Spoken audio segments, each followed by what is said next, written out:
Layla peered through her bedroom window as the morning sun kissed the horizon, signaling another day. The lively chirping of birds contrasted with the heavy silence inside her home. Downstairs, her father, Mr. Richards, sat at the breakfast table with Isabella, his new wife. She was radiant, with a charming smile that seemed to light up the room. To anyone watching, they looked like the perfect family.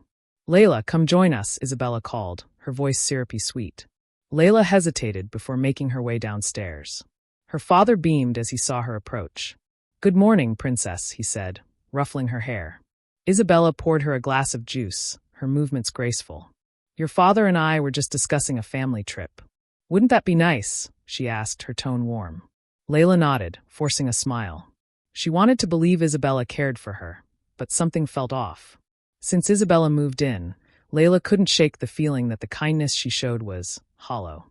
Still, her father adored Isabella, and that was enough to keep Layla's doubts to herself, for now. As Mr. Richards left for work, Isabella's demeanor shifted almost imperceptibly. She handed Layla a list of chores. "Make sure this is done before I return from my errands," she said curtly, her tone devoid of the warmth she'd displayed moments earlier. Layla stared at the list, a knot forming in her stomach. She wasn't sure why, but she could feel that this was the beginning of something she wasn't prepared for. Little did she know, this day would mark the first of many small cracks in the picture-perfect image of her family. Layla sat on her bed, clutching an old photo album. The edges of the pages were worn, and the images within felt like relics of a life that now seemed so distant. She flipped through the photographs, her fingers pausing on a picture of her mother, a warm, smiling woman with eyes full of love and a comforting presence that made every corner of their house feel like home. Her mother had passed away 3 years ago after a brief but aggressive illness. The pain of that loss still lingered in Layla's heart, a wound that never fully healed. Her mother had been her best friend, her confidant, and the glue that held their small family together. She remembered the weekends they spent baking cookies, the way her mother would hum softly while kneading dough. Layla's favorite memory was how her mother would tuck her in at night, whispering stories about brave girls and enchanted lands. "Always be brave, my little lioness," she would say, brushing a strand of hair from Layla's face. A tear slipped down Layla's cheek as she traced her mother's face in the photo. She missed that unconditional love, the sense of safety her mother had given her. Life had felt so full then, so simple. When her father introduced Isabella, Layla had hoped that this new woman might bring back some of that warmth. At first, Isabella had seemed perfect, going out of her way to win Layla's affection. But now, as the days passed, Layla felt the warmth growing colder. Her thoughts were interrupted by Isabella's sharp voice from downstairs. "Layla, I need you to vacuum the living room. Now." Layla sighed, placing the album under her pillow. The memories of her mother gave her strength, but they also reminded her of what was missing. As she descended the stairs, she whispered to herself, "I'll be brave, Mama." Just like you said. The living room was spotless by the time Isabella returned home. Layla had worked tirelessly, scrubbing and polishing every surface. She stood back to admire her work, hoping it would please her stepmother. Isabella walked in, her heels clicking against the tiled floor, a shopping bag in one hand and her purse in the other. She scanned the room with a critical eye, her lips curling into a tight smile. "Not bad," she said, setting her bags down. "But next time, make sure the windows are clean too. I could see streaks when I parked outside." Layla opened her mouth to protest, but quickly closed it. She had learned that no excuse would suffice. "Yes, Isabella," she muttered, her gaze fixed on the floor. As the afternoon went on, Isabella shifted seamlessly into her role as the loving stepmother. When Mr. Richards walked through the door, she greeted him with a kiss and a radiant smile. "Darling, welcome home. Dinner is almost ready." Mr. Richards beamed at her, his shoulders relaxing as he placed his briefcase on the counter. "It smells amazing, Bella. How was your day?" "Oh, it was wonderful," Isabella replied, glancing at Layla with a saccharine smile. "Layla was such a big help today. She's such a sweet girl, isn't she?" Layla bit the inside of her cheek, forcing herself to smile back. She hated how easily Isabella could switch between her two faces, one for her father and another for her. As they sat at the dinner table, Isabella laughed and chatted, painting a picture of a harmonious family life. Mr. Richards seemed completely at ease, his love for Isabella evident in his every gesture. Layla envied how blind he was to the truth. Later that night, as she lay in bed, Layla stared at the ceiling. She felt trapped in a world where no one could see her reality. Isabella's facade was flawless, but Layla was beginning to see the cracks. Layla woke up early the next morning, the house still shrouded in silence. She crept downstairs, hoping to grab breakfast before Isabella awoke. As she poured cereal into her bowl, the sound of footsteps on the stairs made her heart sink. Isabella entered the kitchen, already dressed immaculately, her sharp eyes immediately locking onto Layla. "You're up early," she said, her tone neutral but laced with an edge that made Layla tense. I was just getting breakfast," Layla replied, her voice barely above a whisper. Isabella's lips curled into a tight smile. "Good. You'll need your energy. The garden needs weeding today, and the guest bathroom needs a thorough cleaning. Make sure you finish before your father comes home." Layla nodded, her appetite fading. Isabella poured herself a cup of coffee and sipped it leisurely, watching Layla with a scrutinizing gaze. "And Layla," she added, her voice dropping, "don't embarrass me. Your father thinks you're an angel, and I'd hate to disappoint him." The threat was subtle, but Layla understood it perfectly. She hurriedly finished her breakfast and set to work, the weight of Isabella's expectations pressing heavily on her. By afternoon, Layla was in the garden, her hands covered in dirt as she pulled stubborn weeds. A neighbor, Mrs. Thompson, passed by and waved.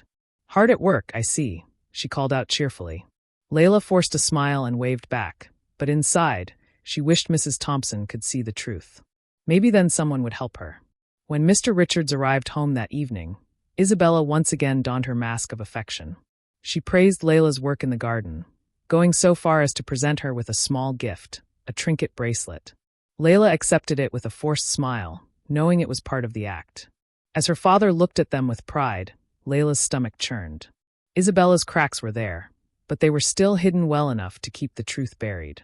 The next morning, Layla sat at the kitchen table, absent-mindedly stirring her cup of tea. Her hands were sore from the previous day's work, and her mind raced with thoughts she couldn't voice. "Don't slouch, Layla," Isabella said as she swept into the room. Her voice was calm, but her sharp tone cut through the air. Layla straightened up, gripping her mug tightly. Isabella's mere presence was enough to fill her with unease. Despite the sunlight streaming through the windows, the house felt cold whenever Isabella was around. Mr. Richards walked in moments later, his briefcase in hand. "Morning, my girls," he said, his voice warm and cheerful. "Good morning, darling," Isabella responded, gliding over to give him a kiss on the cheek. "I packed your lunch. Don't forget it this time." Layla watched the exchange, her heart sinking further. Her father was oblivious to the growing tension in their home. To him, Isabella was the perfect wife and mother figure. After he left for work, Isabella's demeanor shifted again. "Layla, I don't want to see you lazing around today. The pantry needs organizing, and I noticed some dust on the bookshelves." Layla nodded silently, her appetite gone. As Isabella left the room, Layla stared at the untouched tea in front of her. The frustration and loneliness she felt bubbled just beneath the surface, but she had no outlet for her emotions. Later that afternoon, Layla escaped to her room and pulled out a small notebook she kept hidden under her mattress. She began writing. "I don't know how much longer I can do this. Dad doesn't see what's happening, and no one would believe me if I told them. Isabella has everyone fooled. I wish Mom were here. She'd know what to do." Her journal became her only refuge, a place where she could pour out her pain and fear without judgment. But even as she wrote, a gnawing sense of hopelessness settled in. How long could she keep enduring this before something gave way? Layla spent the rest of the day completing the long list of tasks Isabella had given her. She scrubbed, swept, and organized, barely pausing to catch her breath. The bookshelves were gleaming by the time she finished, and the pantry looked immaculate. As she stood back to admire her work, a faint sense of accomplishment began to rise within her. Maybe this time Isabella wouldn't find anything to criticize. The sound of the front door slamming shattered her thoughts.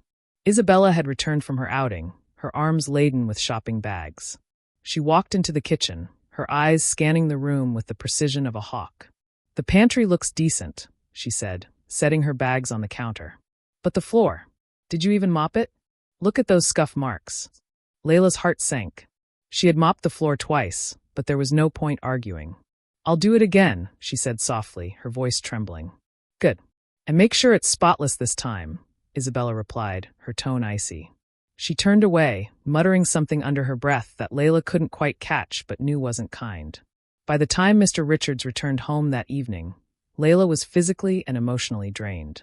She sat quietly at the dinner table, barely touching her food as Isabella chatted cheerfully about her day. "Layla's been such a big help," Isabella said, casting a sweet smile in her direction. "She's really growing into a responsible young lady." Mr. Richards smiled warmly at his daughter. "That's my girl," he said, pride evident in his voice. Layla forced a smile, her stomach twisting. She wanted to tell him everything, to make him see the truth, but the words caught in her throat. Later that night, as she lay in bed, the weight of her silence pressed heavily on her chest. She clutched her journal tightly, her only companion in a house where she felt so utterly alone. The next morning, Layla woke up before dawn. The air in the house was still and quiet, a brief reprieve before the chaos of the day began. She sat on the edge of her bed, staring at the faint glow of the rising sun through her window. Her thoughts turned to her father. She missed the closeness they used to share, the bedtime stories, the weekend trips to the park, and the way he would always make time for her, no matter how busy he was. But since Isabella's arrival, things had changed. Mr. Richards worked longer hours now, often leaving early and coming home late. Layla couldn't blame him entirely. He trusted Isabella to care for her while he provided for their family. But that trust was misplaced, and it left Layla feeling abandoned. Downstairs, Isabella's voice rang out, snapping her out of her thoughts. "Layla, get up and start on the laundry. The basket is overflowing." Layla hurried down, her feet dragging slightly. She found Isabella in the kitchen, sipping coffee and scrolling through her phone. A faint smirk played on her lips as she glanced up. "And don't forget to iron your father's shirts. He has an important meeting today." "Yes, Isabella," Layla replied, her voice barely audible. By mid-morning, Layla was folding laundry when she heard her father's voice downstairs. He must have forgotten something, she thought. She rushed to greet him, her heart lifting slightly. "Hey, princess," Mr. Richards said, pulling her into a quick hug. "I just came back for some files I left behind." Before Layla could say anything, Isabella appeared, her demeanor instantly transforming. "Darling, I packed you a snack for later," she said sweetly, handing him a neatly wrapped container. Mr. Richards smiled gratefully. "You're amazing, Bella. I don't know what I'd do without you." Layla watched the exchange in silence, her chest tightening. She wanted to scream, to make him see the truth, but Isabella's grip on him was unyielding. As he left, Layla returned to her chores, her hope dimming further. The divide between her and her father felt like a chasm, and she didn't know how to bridge it. Days turned into weeks, and the routine remained the same. Layla worked tirelessly under Isabella's watchful eye while pretending everything was fine around her father. The weight of her silence grew heavier with each passing day, but she felt trapped, unsure of how to break free. One evening, while clearing the dinner table, Layla overheard her father and Isabella talking in the living room. Their voices were low, but curiosity drove her closer to the doorway. "Bella, I've been noticing Layla seems quieter than usual," Mr. Richards said, his tone laced with concern. "Do you think something's bothering her?" Isabella laughed softly, her voice as smooth as honey. "Oh, darling, you're worrying too much. She's just a teenager. They all go through moody phases." "Maybe, but I feel like she's pulling away from me," Mr. Richards replied. "We used to be so close. Why don't you plan a father-daughter day?" Isabella suggested, her tone bright and encouraging. "Take her out for ice cream or something. I'm sure it'll cheer her up." Layla clenched her fists, frustration bubbling beneath the surface. Isabella's manipulation was flawless. Even in moments like this, she managed to deflect suspicion and appear supportive. The next morning, Mr. Richards surprised Layla by announcing a trip to their favorite ice cream parlor. Her heart swelled with hope as he smiled at her. "Just the two of us, like old times," he said. As they sat at the parlor, sharing a sundae, Layla felt a flicker of their former bond. "How's school?" her father asked, genuinely interested. "It's okay," she replied, hesitant to share more. "You know you can talk to me about anything, right?" he added, his eyes kind and sincere. Layla opened her mouth to speak, to tell him everything, but fear held her back. If he didn't believe her, it would only make things worse.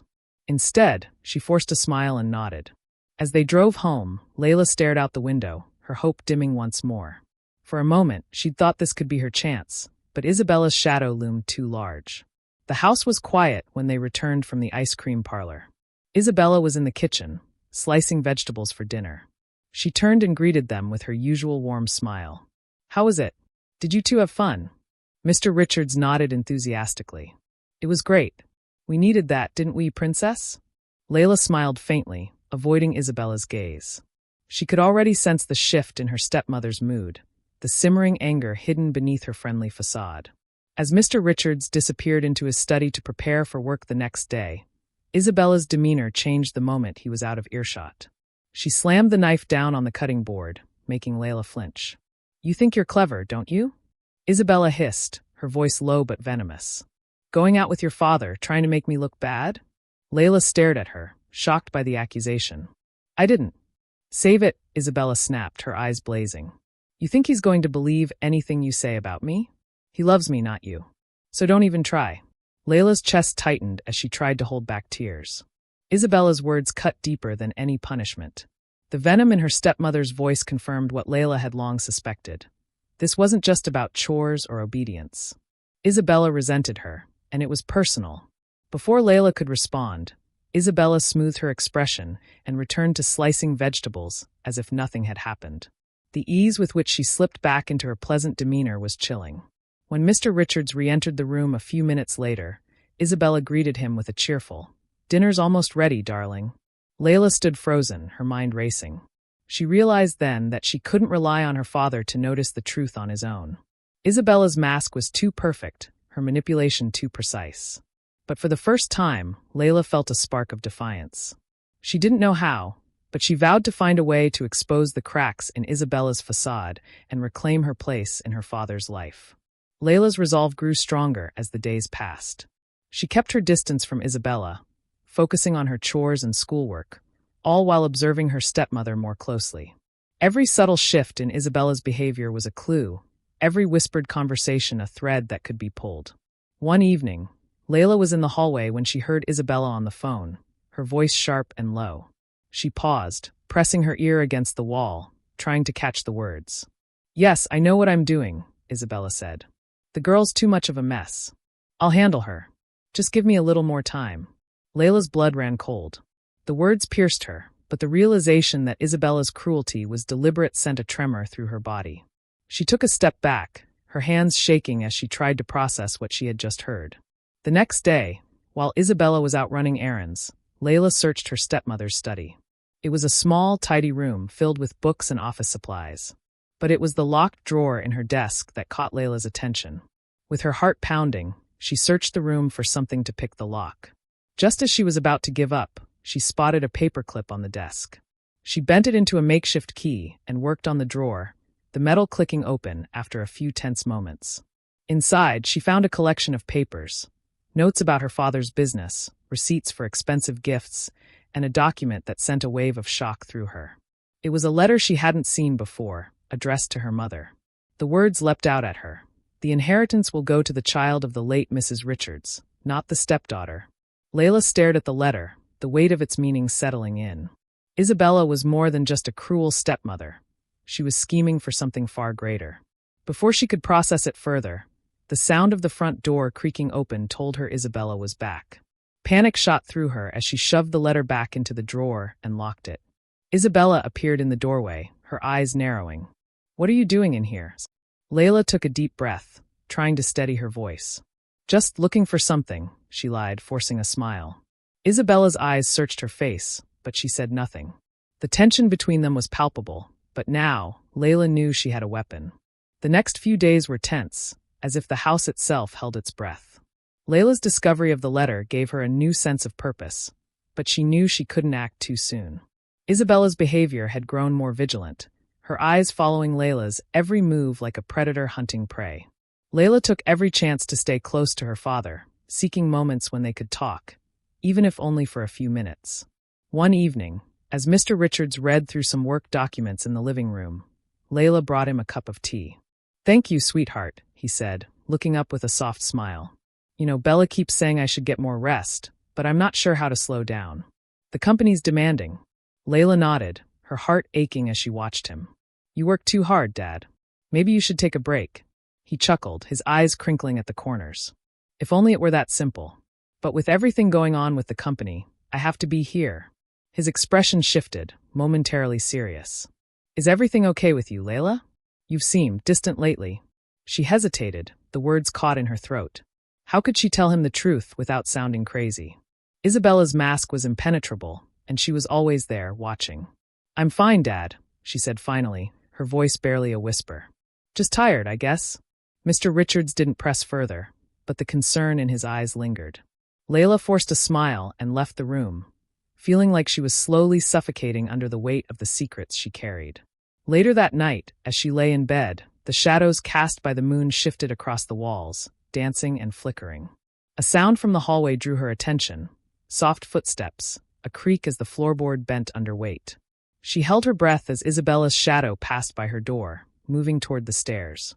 Layla slid out of bed and tiptoed to the hallway, peeking out to see where Isabella was headed. To her shock, she watched as Isabella entered Mr. Richards' study. Layla's heart raced. Was she going through his things? Before she could act, Isabella emerged, clutching something in her hand. She turned and looked directly at Layla's room, a sinister smile playing on her lips. Layla stepped back, her blood turning to ice. Isabella knew she was being watched.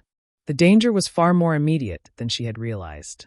Layla's heart pounded as she backed away from the hallway, her mind whirling. Isabella knew she was watching, and that could only mean one thing: she had to act fast. The last thing she wanted was to be caught in her stepmother's web of lies.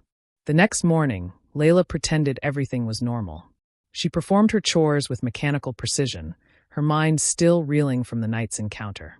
Isabella seemed to be in a chipper mood, humming as she prepared breakfast and fussed over her appearance in the mirror. Mr. Richards called out from the dining room, "Layla, can you come down, please?" Layla's legs felt heavy as she made her way downstairs, her pulse quickening. Her father was seated at the table, a thoughtful expression on his face.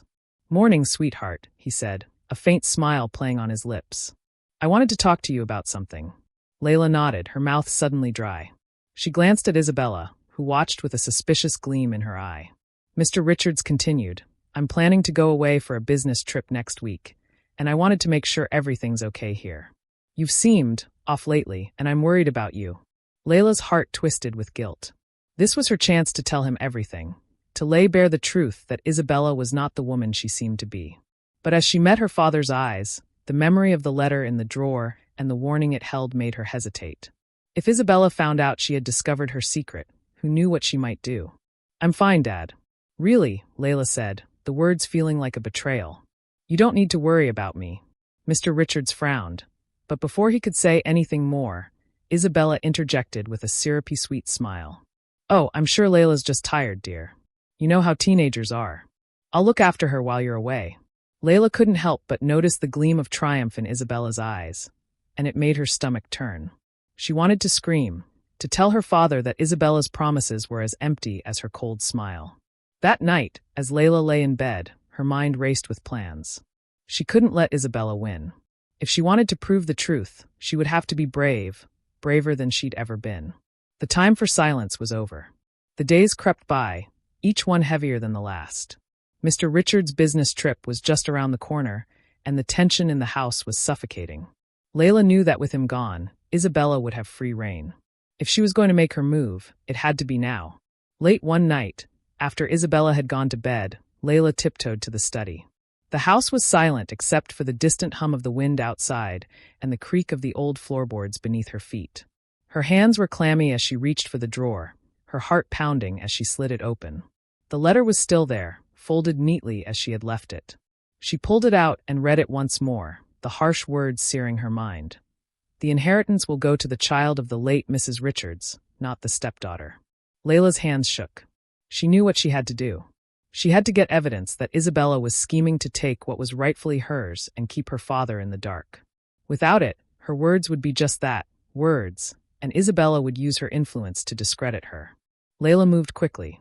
She grabbed her phone and snapped a picture of the letter, ensuring that the details were clear. Next, she carefully folded it and placed it back in the drawer, making sure it looked untouched. As she stepped back, a noise from behind made her freeze. Isabella stood in the doorway, her silhouette framed by the moonlight. The room seemed to grow colder as her eyes met Layla's. "So, you found it," Isabella said, her voice smooth and dangerous. "I was wondering how long it would take you." Layla's heart leapt into her throat, fear surging through her veins. I don't know what you're talking about," she stammered, her voice barely audible. Isabella stepped forward, her smile a twisted version of sweetness. "Oh, don't play innocent, Layla. We both know what you're up to." Layla's body tensed, her mind racing for an escape. But before she could react, Isabella's voice dropped to a whisper. "One wrong move, and your father won't believe a word you say." Layla's blood ran cold. The stakes had just been raised. Layla's breath caught in her throat as Isabella's words echoed in the dimly lit study. The threat was unmistakable, and the air around her felt as though it had turned to lead. Isabella stepped closer, her eyes narrowed, cold and calculating. "You're out of your depth, Layla," Isabella whispered, the sweetness in her voice now replaced by the sharp edge of menace. "You don't know the lengths I'll go to protect what I want. You've made a mistake trying to dig into my business." Layla stood frozen, the letter clutched tightly in her hand. She couldn't let Isabella see her fear, but it was difficult to maintain her composure as the stepmother's eyes bored into her. I just wanted to understand what's going on," Layla said, her voice shaking. "Why are you doing this?" Isabella's smile returned, but it was twisted, more terrifying than reassuring. "Because I'm entitled to what I deserve. And you're a threat to that." She paused, as if savoring the moment. "And you, dear, are just a pawn in this game." Layla's heart pounded as she fought to keep her hands from trembling. "If you're so sure of yourself, then why are you scared of me finding out?" For a brief moment, something flickered in Isabella's eyes, something that resembled fear. But it vanished as quickly as it came, replaced by that cold, ruthless glint. "Because people like you don't understand power, Layla," Isabella said, her tone suddenly calm. "And when people don't understand power, they lose. It's as simple as that." With that, she turned and walked out of the room, her heels clicking sharply against the wooden floor. Layla stood there, the weight of Isabella's words pressing down on her like a vice. The next day, Mr. Richards prepared for his trip. He hugged Layla tightly, a warm smile on his face. "Everything will be fine, sweetheart. I'll call as soon as I can." Layla nodded, trying to mask her fear. "Be safe, Dad." As he walked out the front door, a sense of dread washed over her. She was alone now, with only Isabella's words echoing in her mind. But deep down, Layla knew one thing for sure. This wasn't just about a letter or an inheritance. It was about survival, and she would fight for her truth, no matter what it took. Layla spent the first day of her father's absence with an uneasy mix of vigilance and resolve. Isabella's eyes were sharper than usual, and she moved around the house with an air of quiet triumph, as if anticipating Layla's next move. But Layla wasn't about to give her that satisfaction. That evening, as Layla worked on her schoolwork at the dining table, a knock came at the front door. She hesitated, wondering who it could be. Isabella was in the kitchen, humming as she prepared dinner, oblivious to the noise.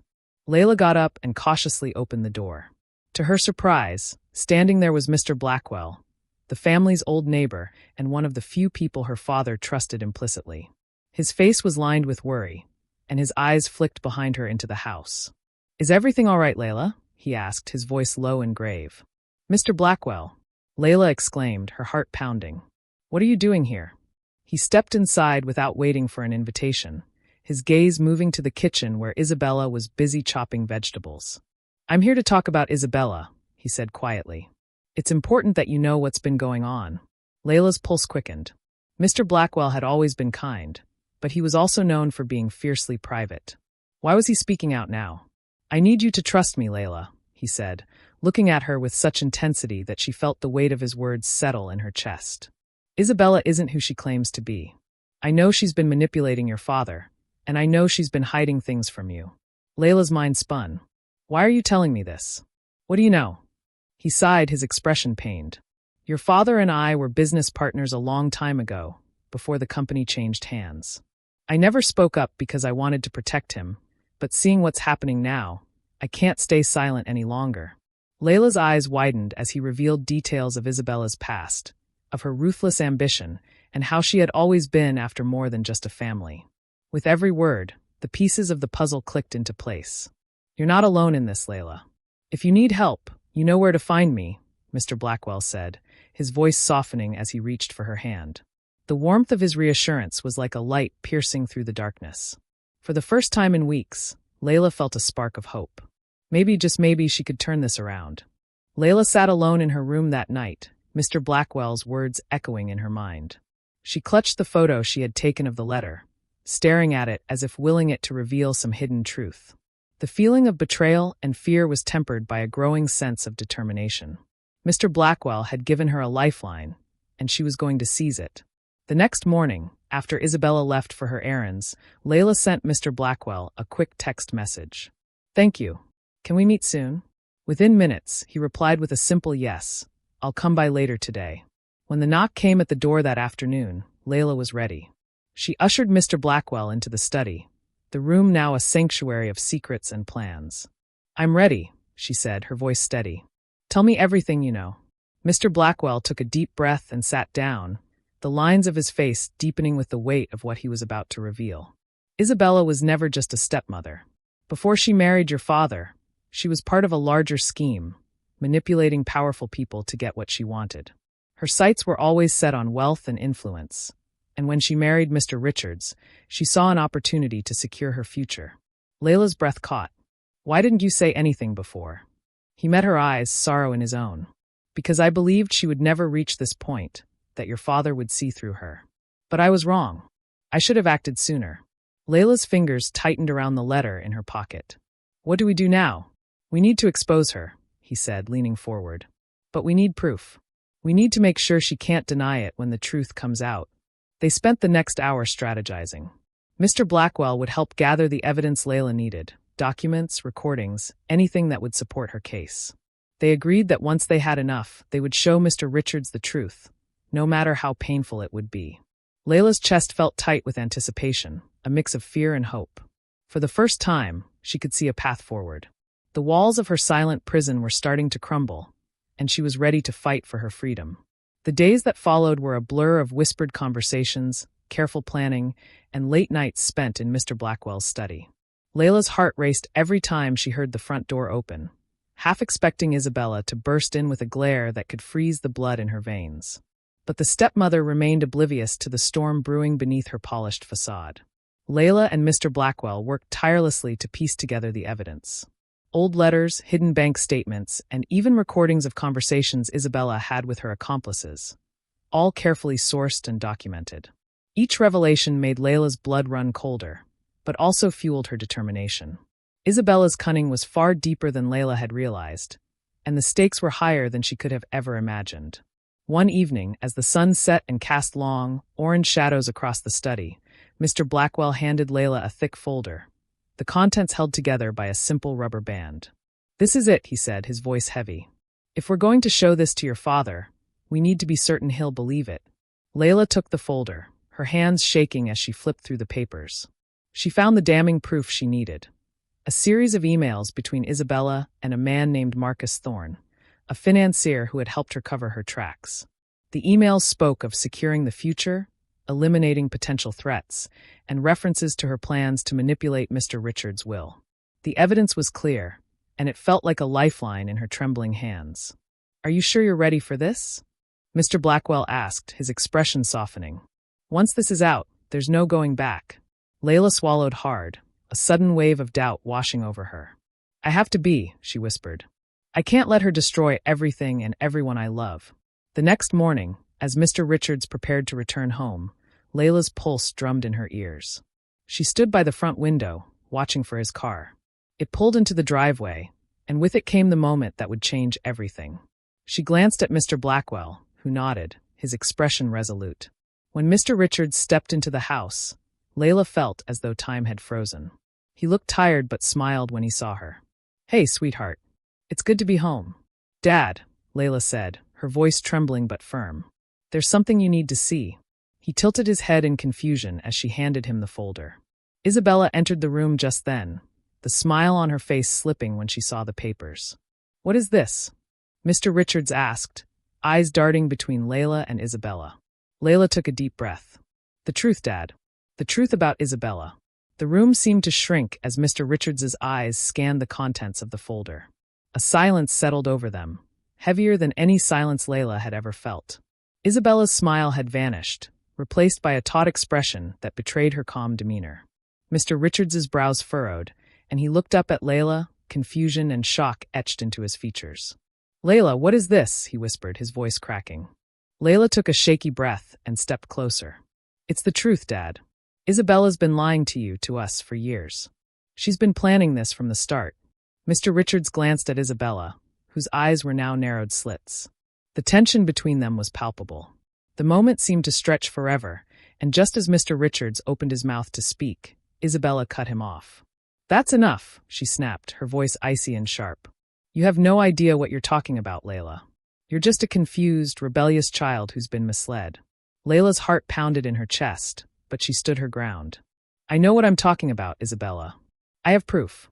The emails, the bank statements, everything's in there. You can't deny it anymore."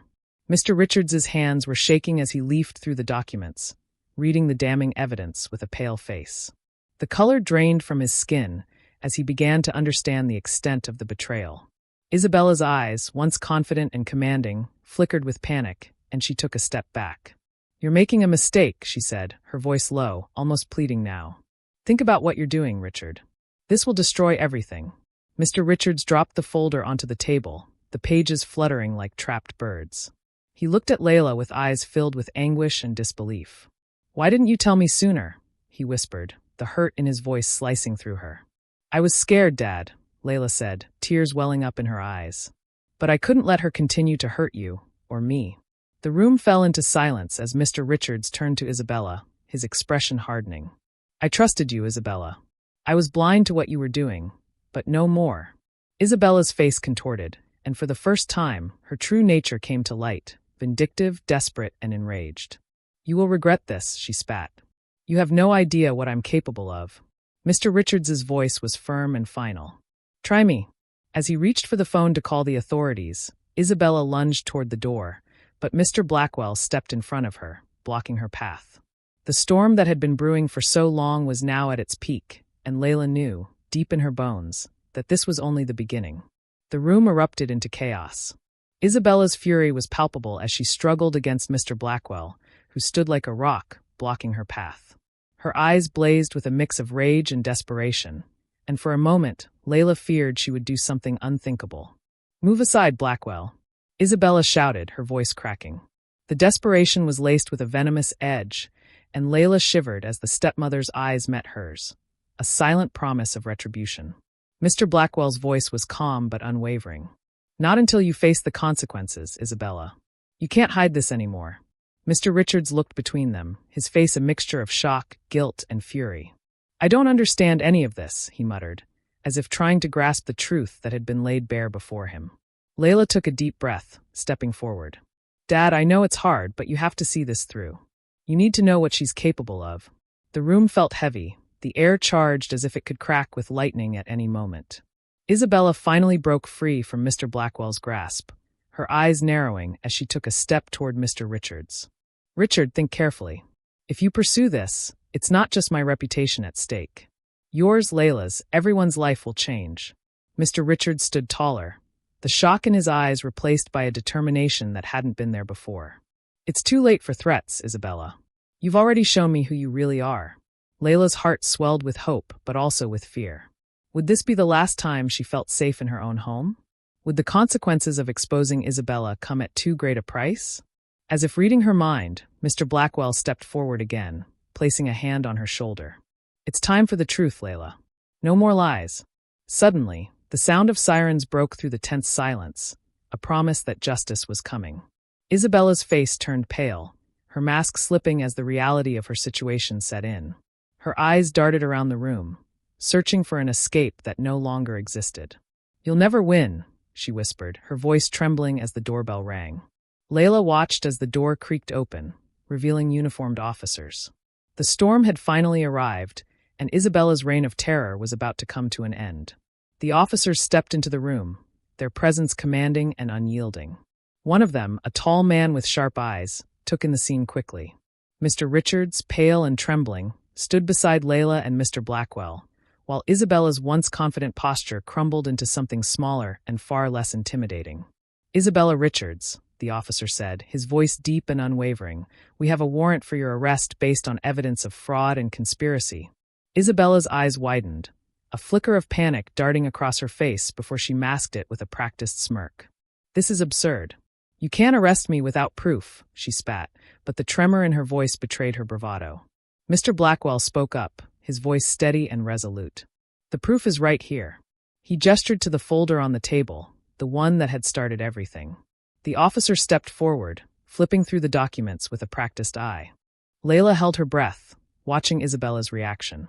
She could see the fight leaving her stepmother's eyes as the officers took in the evidence. The emails, bank statements, and hidden recordings were damning, and Isabella knew it. Her face flushed with humiliation, and for the first time, she looked vulnerable. Mr. Richards's hand shook as he reached for Layla's, his eyes filled with a mixture of relief and regret. "I'm sorry, Layla," he whispered, his voice barely audible. "I should have seen this sooner. I should have protected you." Layla squeezed his hand, her throat tight with emotion. "It's okay, Dad. I knew you couldn't see it, not until now. But it's over." The weight of the last few months lifted, replaced by a lightness she hadn't felt in so long. Isabella was handcuffed and led to the door, her eyes meeting Layla's one last time. There was no fire in them now, only a cold, hollow stare. "You'll regret this," she muttered as she was taken away. The officers exchanged glances but said nothing, as if they knew the real story had just begun. As the sound of Isabella's departure faded, the room seemed to exhale, the tension dissipating like smoke in the breeze. Mr. Blackwell placed a reassuring hand on Layla's shoulder, his face showing both relief and concern. "It's done," he said softly. "Now you and your father can finally heal." Layla looked up at her father, who was finally beginning to smile through his tears. The storm that had loomed over their lives for so long had passed, leaving behind the promise of a new beginning. And for the first time in what felt like forever, Layla allowed herself to believe that the nightmare was truly over. The days that followed were a whirlwind of emotions, phone calls, and visits from friends and neighbors who had heard about the dramatic events that had unfolded in the Richards household. The house, which had once felt like a cage, now felt lighter, filled with the quiet hum of a hopeful new chapter. Mr. Richards spent the first few nights trying to come to terms with everything he had learned. He and Layla sat together in the living room, reminiscing about happier times before Isabella's influence had seeped into their lives. The silence between them wasn't uncomfortable. It was the kind of silence that spoke of healing, of unspoken apologies and the promises of a better future. Layla's school friends visited often, bringing small gifts and homemade cards that said things like "You're so brave," and "I'm glad she's gone." With each smile, each laugh, Layla felt the last vestiges of fear and doubt melt away. The strength she had discovered in herself during those dark days was now a part of her, woven into her very being. Mr. Blackwell came by regularly, sharing tea and stories that brought warmth to the home. He had become a confidant and a father figure of sorts, and Layla cherished the gentle wisdom he offered. He never once mentioned how close he had come to giving up on helping her, or how hard it had been for him to make the decision to finally speak out. One evening, as the orange glow of the setting sun filled the room, Mr. Richards finally spoke. "Layla, I've realized something important through all of this. I'm proud of you. You had the courage to stand up for what was right, even when it meant facing the unknown." Tears welled in Layla's eyes, but this time they were tears of joy. "I couldn't have done it without you, Dad," she said, her voice cracking with emotion. "We did it together." Mr. Richards smiled, a real, unguarded smile that reached his eyes. He reached for Layla's hand and squeezed it gently. "I know. And now we can start again with no more secrets." Outside, the world seemed to sparkle under the glow of the new day, as if nature itself was celebrating their newfound freedom. Layla glanced at the window, seeing a bird soar high above the house, wings spread wide, unbound and unafraid. For the first time in what felt like forever, Layla felt like she was truly free. Life slowly settled into a new routine, one that carried the sweetness of normalcy and the promise of new beginnings. Mr. Richards began to take more time off from work, making up for the moments he had lost with Layla. The two of them spent evenings cooking together, revisiting old recipes and sharing stories over meals that tasted of comfort and love. The kitchen, once a silent battleground, now echoed with laughter and the clatter of pots and pans. Layla and Mr. Blackwell spent hours talking about her plans for the future.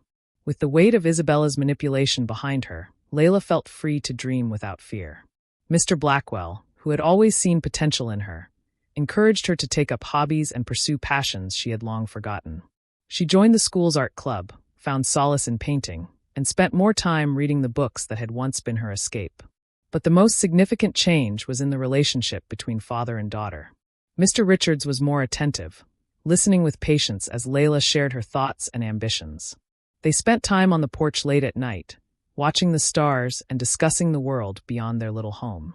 The past few months had taught them both that trust wasn't something easily rebuilt, but it could be mended with time and love. One evening, Mr. Richards said, "Layla, I know things won't always be easy, but I want you to know that I'm here for you. Always." His voice was steady, unwavering, and it brought a wave of relief crashing over her. "I know, Dad," she replied, feeling a warmth that spread from her heart to her fingertips. "And I'll always be here for you, too." The morning that followed was bright and clear, a perfect day for starting over.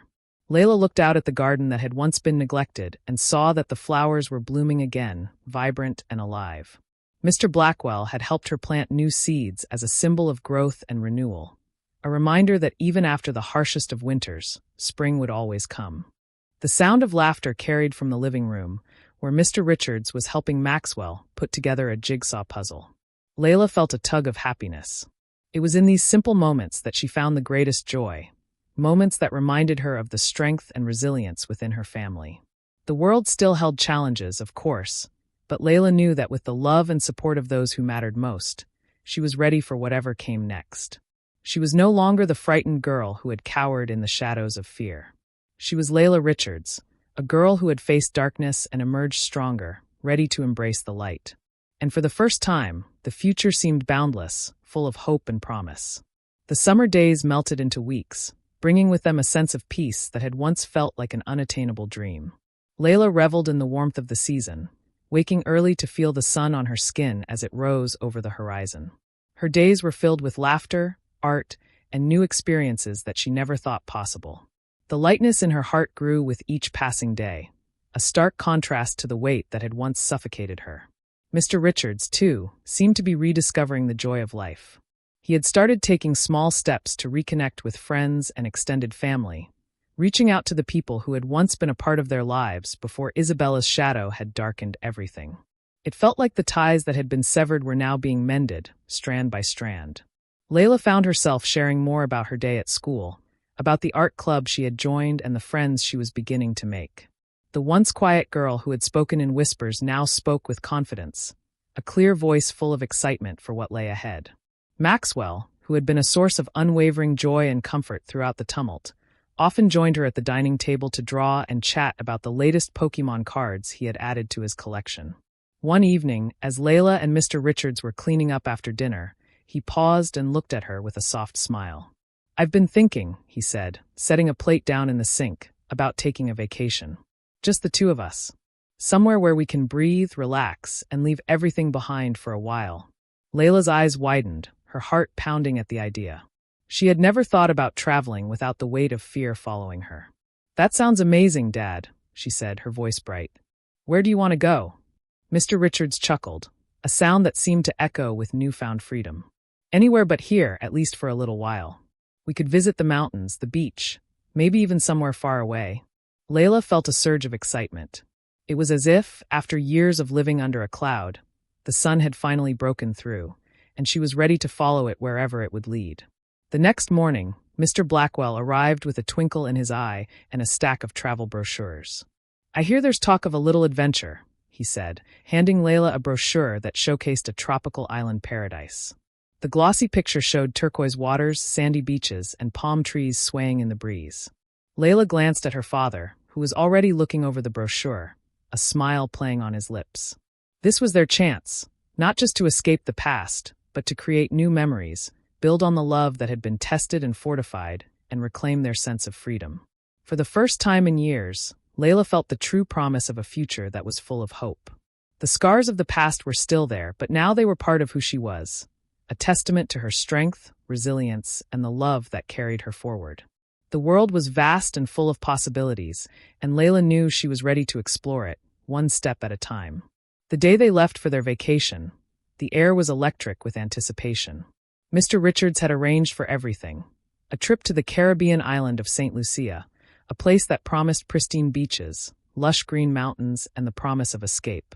Layla and Maxwell couldn't stop smiling as they packed their bags, the stress of the past finally slipping away with each item folded and stowed. The flight was a blur of excitement.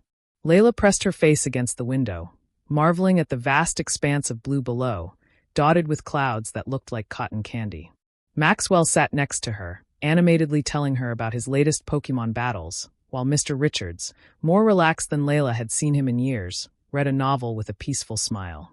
The noise of the plane hummed around them, but in that moment, it felt like they were in their own little world. As they stepped off the plane, the warm, fragrant breeze hit Layla's face, and for the first time in years, she felt truly free.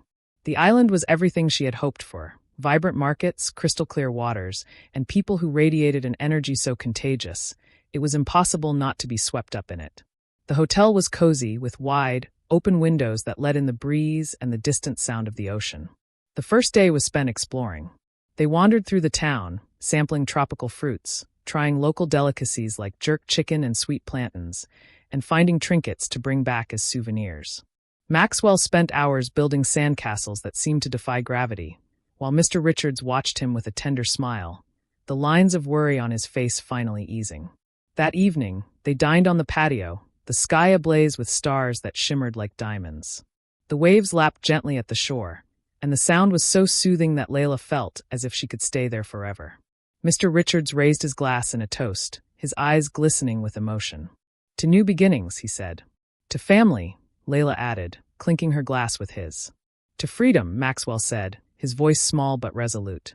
The night deepened, and Layla felt a profound sense of peace wash over her. This was not just a vacation, it was a rebirth.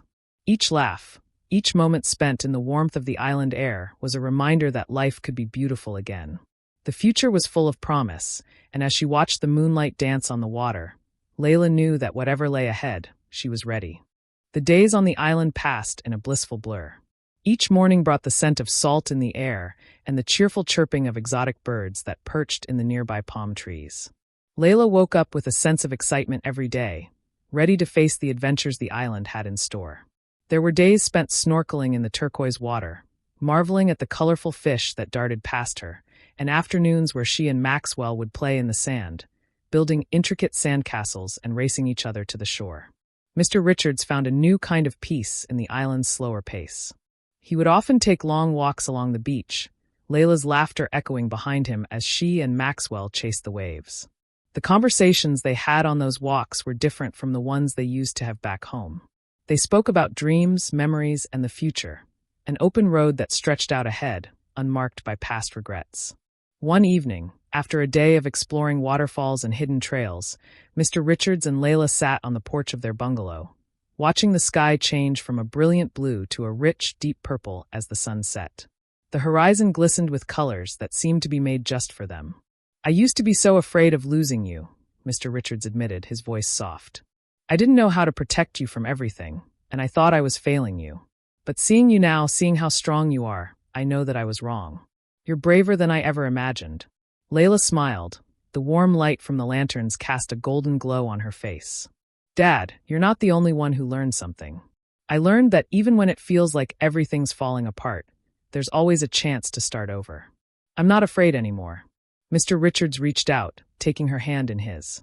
"And I'm so proud of you. I'm grateful for every moment we have now. We've been given a second chance, and I don't plan to waste it." The waves rolled in, their rhythmic song like a promise that life had a way of moving forward, carrying with it the pieces that needed to be rebuilt.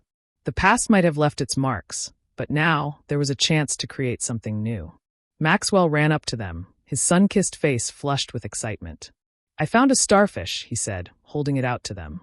Mr. Richards and Layla looked at each other, laughter bubbling up from deep within. "A sign of good luck," Layla whispered, taking the starfish from Maxwell's tiny hands and holding it close. For once, she felt that life was exactly where it was meant to be. The morning sun rose higher in the sky, casting its golden light over the island and painting the sea in shimmering shades of blue and green. Layla felt more alive than she had in years, and as she sat with Maxwell and her father at breakfast, she noticed that even the simplest moments felt special. The clinking of cutlery and the laughter drifting from the hotel's dining area had become a background to the new harmony that surrounded them. The hotel had arranged for a local guide, Elias, to take them on a day-long tour of the island. Elias was a kind man, with a warm smile and an easy manner that made everyone feel at home. His stories about the island's history, legends of hidden treasures, and tales of the people who had lived there for generations captivated Layla. With each word, she found herself wanting to know more about the world beyond her small corner of it. As they ventured deeper into the heart of St. Lucia, Elias led them to a secluded cove where the water was so clear, it seemed to have no end. Maxwell, with his boundless energy, dove in without hesitation, his laughter ringing out as he splashed around. Mr. Richards watched him with a contented smile, and Layla felt a pang of gratitude for the simplicity of the moment. They were learning not just about the island, but about each other and themselves. Elias pointed to a patch of rocks that jutted out into the sea. "Those rocks are called the Guardian Stones," he said. "They are said to protect all who come here, carrying the spirits of those who once sailed these waters." He looked at Layla and then at her father, his eyes kind. "Sometimes, when we take time to be still, we hear their voices in the wind." Layla closed her eyes, listening. The wind carried the distant sound of waves crashing against the shore and the chatter of birds overhead. But within it, she imagined she could hear faint whispers, ancient and full of wisdom. The wind was speaking, and she could almost understand. "Do you believe it?" Layla asked Elias, opening her eyes to see him watching her with a gentle expression. "I believe that stories carry meaning," he replied, looking out at the water. "And sometimes, in the quiet moments, we find what we didn't know we were searching for." Mr. Richards sat beside her, wrapping an arm around her shoulders. The sun shone on their faces, and for the first time in so long, there were no shadows between them, just the warmth of the day and the promise of all that lay ahead. Maxwell swam over, beaming, a starfish clutched in his hand. "I found another one, Layla."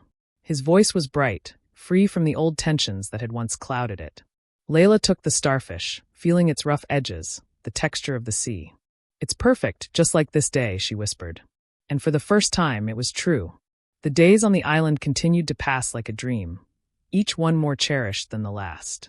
Mr. Richards and Layla embraced the freedom and joy that came with each new adventure. But as they explored more of St. Lucia, a part of Layla's heart began to stir, a reminder that while the past had lost its power over her, its echoes still lingered. One afternoon, they visited the island's small, open-air market. Stalls lined the narrow pathways, colorful fabrics draped over wooden frames and the sweet scent of spices mingling with the salty sea air. Maxwell's eyes lit up as he raced to a stand selling handmade wooden toys, and Mr. Richards followed him with a gentle chuckle. Layla wandered at her own pace, the vibrant energy of the market filling her senses. At one corner, an elderly woman with silver hair braided into a crown sat on a carved wooden stool. She had a weathered face that spoke of a life rich in stories. Layla found herself drawn to the woman's presence, a magnetic force she couldn't explain. The woman's eyes, sharp and knowing, met Layla's. "Ah, you have come to listen," the woman said, her voice a soothing melody. "I know you, child. The one who has faced shadows and found light." Layla's heart quickened. The woman's words felt like an echo of Elias' earlier story about the Guardian Stones. "How do you know me?" Layla asked, her voice wavering. The woman's smile was gentle, but there was a knowing glint in her eye. "I have seen many who walk with courage and come out changed. But tell me, little one, do you carry any weight still?" Layla took a breath, the air thick with salt and the faint scent of incense. "I think I'm free now," she said, but the truth of her words was uncertain even to her. The woman reached into a small basket beside her and handed Layla a carved wooden pendant. It was a starfish, much like the ones she and Maxwell had found on the beach. "This will remind you that the past can never truly be left behind. It lives in the heart, a part of who we are. But it doesn't have to chain you." Layla's fingers closed around the pendant, warmth spreading through her chest.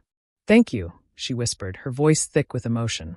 As she looked up, she saw Mr. Richards and Maxwell approaching, their laughter filling the space around her. Her father's eyes met hers, and for a moment, all the unsaid words between them fell away. He nodded once, a silent promise that no matter what, they would move forward together. Layla glanced down at the pendant in her hand, the carvings rough but beautiful. She would never forget the pain, but now she understood that it was a part of her story, not the end of it. The sun dipped lower in the sky, casting a golden light over the market as they walked back to their bungalow, hearts full and minds at peace. In that moment, Layla knew that freedom was not just about escaping the past, but learning to live with it and choosing to move forward with hope. The morning after their encounter with the old woman, Layla woke up with a renewed sense of purpose. The carved starfish pendant lay on her nightstand, catching the soft morning light that filtered through the window. It reminded her of the lesson she had learned the day before, that healing wasn't a straight path, and that accepting the past was a part of moving forward. She traced her fingers over the intricate carvings, feeling a connection to the woman who had given it to her, as if the pendant carried some part of her wisdom with it. Mr. Richards and Maxwell were already up, their voices drifting from the kitchen as they chatted about their plans for the day. The island's slow rhythm had seeped into their mornings, making each day feel like a gift waiting to be unwrapped. Today, they had planned to visit the famous sulfur springs, known for their healing mud baths and mineral pools. Maxwell was thrilled at the idea of playing in the mud, and Mr. Richards had promised that they would all have a laugh no matter what. As they made their way down the winding path that led to the hot springs, Layla caught sight of her father's face. Lines of worry that had been there for so long now softened into a peaceful smile. He looked younger, free from the weight that had once hunched his shoulders. He was no longer just her father. He was a man who had fought for his family, who had refused to let the past consume him. And now they were both learning how to let go, one step at a time. When they reached the springs, the air was heavy with steam, and the scent of earth and minerals clung to them. Maxwell ran ahead, eager to jump into the warm, silken mud. Layla watched him, the joy in his laughter spreading to her heart like wildfire. Mr. Richards beckoned her over, his eyes twinkling. "Come on, Layla. Don't tell me you're going to sit this one out." Layla laughed, a sound that felt like it had been locked away for too long. "I'm coming," she said, and stepped into the warmth of the mud, feeling the tension in her shoulders dissolve. The world seemed to melt around her, leaving only the sensation of the water and the laughter of her family. They took turns smearing mud on each other's faces and playfully splashing each other in the pools, their laughter mingling with the distant calls of birds. Layla felt free, as if each bubble and ripple was washing away not just the stress of the past, but any lingering doubts that tried to creep into her mind. The weight of her memories was there, but it was no longer heavy enough to hold her back. That evening, as they sat under the blanket of stars, the island sky seemed vast and endless. Mr. Richards looked at Layla, his voice soft but sure. "We made it, didn't we?" he said. Layla nodded, feeling the truth of it in her bones. They had come through the storm and had found a way to live again, to laugh and to love. And while they knew there would be days when the past would knock, they were no longer afraid to open the door. "Yeah, we did," she said, leaning her head against his shoulder as Maxwell dozed off beside them, a contented smile on his face. For the first time in forever, Layla felt like she could see not just the now, but a future that was hers to shape. The morning sun rose on the horizon, casting a warm amber glow across the sea. Layla stood at the edge of the porch, the ocean breeze ruffling her hair and the sound of waves lapping against the shore soothing her senses. It was their final day on the island, and the realization brought a bittersweet pang to her heart. This trip had been everything she'd needed and more, an escape, a lesson, a rebirth. But she knew that as much as the island had given her, it was time to return home and face what came next. Mr. Richards stood next to her, his eyes trained on the sea as if it held secrets only he could understand. "It's going to be hard to leave, isn't it?" he asked, the corners of his mouth lifting into a smile that didn't quite reach his eyes. Layla nodded, her thoughts drifting back to the past, to the dark memories that had cast long shadows over her life. But this morning, she realized those shadows had lost their power. The stars above the island had guided her to a place of peace, and she now understood that forgiveness was not about forgetting, it was about freeing herself. The sound of Maxwell's laughter broke through her thoughts as he ran up to them, his eyes sparkling with excitement. He had found a small crab on the beach and was showing it off proudly. "Look, Dad. Look, Layla. It's so tiny." His voice was bright, pure, untouched by the weight of past fears. Layla took the crab from him, marveling at its delicate legs and the way it moved with such determination. In that small creature, she saw herself, fragile but resilient. She smiled at Maxwell, a smile that spoke of love and newfound strength. "It's perfect, just like you," she said, ruffling his hair. Mr. Richards put a hand on Layla's shoulder, his expression a mix of pride and relief. "We're stronger than we think, Layla," he said, his voice hushed. "We've come through it all, and we've come out the other side." Layla took a deep breath, the weight of the past now just a distant echo. "I know, Dad. I know," she whispered. And for the first time in what felt like forever, she believed it. As they prepared to leave the island, Elias came by to say goodbye. His smile was kind and knowing, as if he understood that they had each been changed by the time they spent there. He handed Layla a small seashell, its surface rough and speckled with bits of sand. "A gift for the journey," he said. "A reminder that the best parts of us are carried in the smallest moments." Layla took the seashell, her heart full. The past had tried to define her, but now, she was choosing her own story. And as the plane soared into the sky, leaving behind the island and all its magic, Layla felt an unshakable certainty. This was only the beginning. The flight back to the city was quiet, with Maxwell curled up in the seat beside her, his head resting against her arm as he drifted in and out of sleep. Mr. Richards sat across the aisle, flipping through the pages of a worn-out notebook. The journey had been long, and the glow of the island still lingered in Layla's mind, a vivid memory she was determined to carry home. Yet, the air in the plane was heavy with the weight of what lay ahead. Layla knew that life couldn't be as carefree as it had been on the island. The past couldn't be left behind completely, and the world she was returning to was full of reminders of what she'd overcome.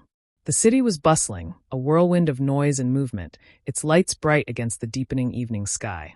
As the taxi made its way through the familiar streets, Layla's heart tightened. It felt strange to be back, as though the island had been a dream she'd woken up from. Their home appeared in the distance, a quiet refuge that seemed unchanged.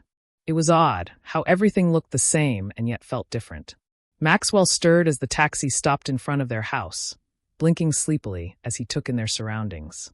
"Are we back, Layla?" he asked, his voice soft with a mix of excitement and fatigue. Layla nodded, a smile tugging at her lips. "We're home, Max." The sound of her own words felt reassuring. They were back, but they were different now, changed in ways that couldn't be seen but could be felt. Mr. Richards stepped out of the taxi first, stretching and taking in the quiet of their street.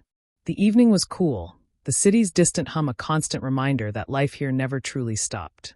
Layla and Maxwell followed, stepping out onto the front porch where memories of better days and harder times mixed together. As they unpacked their things, Layla found herself glancing at the carved starfish around her neck, its wood warm against her skin. The pendant was no longer just a keepsake. It was a symbol, a promise to herself that she was stronger than the fears that had once held her captive. The past had shaped her, but it no longer defined her. That evening, after dinner, Mr. Richards pulled out an old family album. The pages were full of faces and places from a time before the darkness had crept in. He turned to a picture of a younger Layla, her hair pulled back and her smile wide, standing between him and her mother. The image brought a wave of nostalgia, but also a new understanding. The past wasn't just a burden. It was a foundation that they could build upon.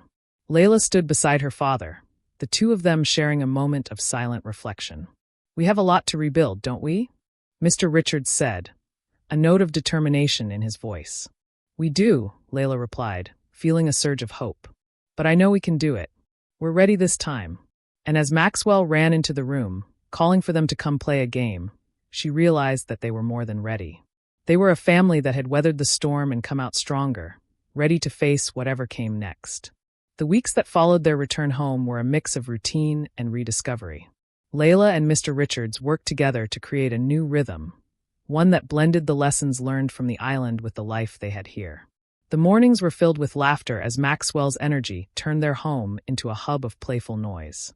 The afternoons were quieter, filled with time spent working on small projects, gardening, and sharing stories that were no longer tinged with pain but with possibility.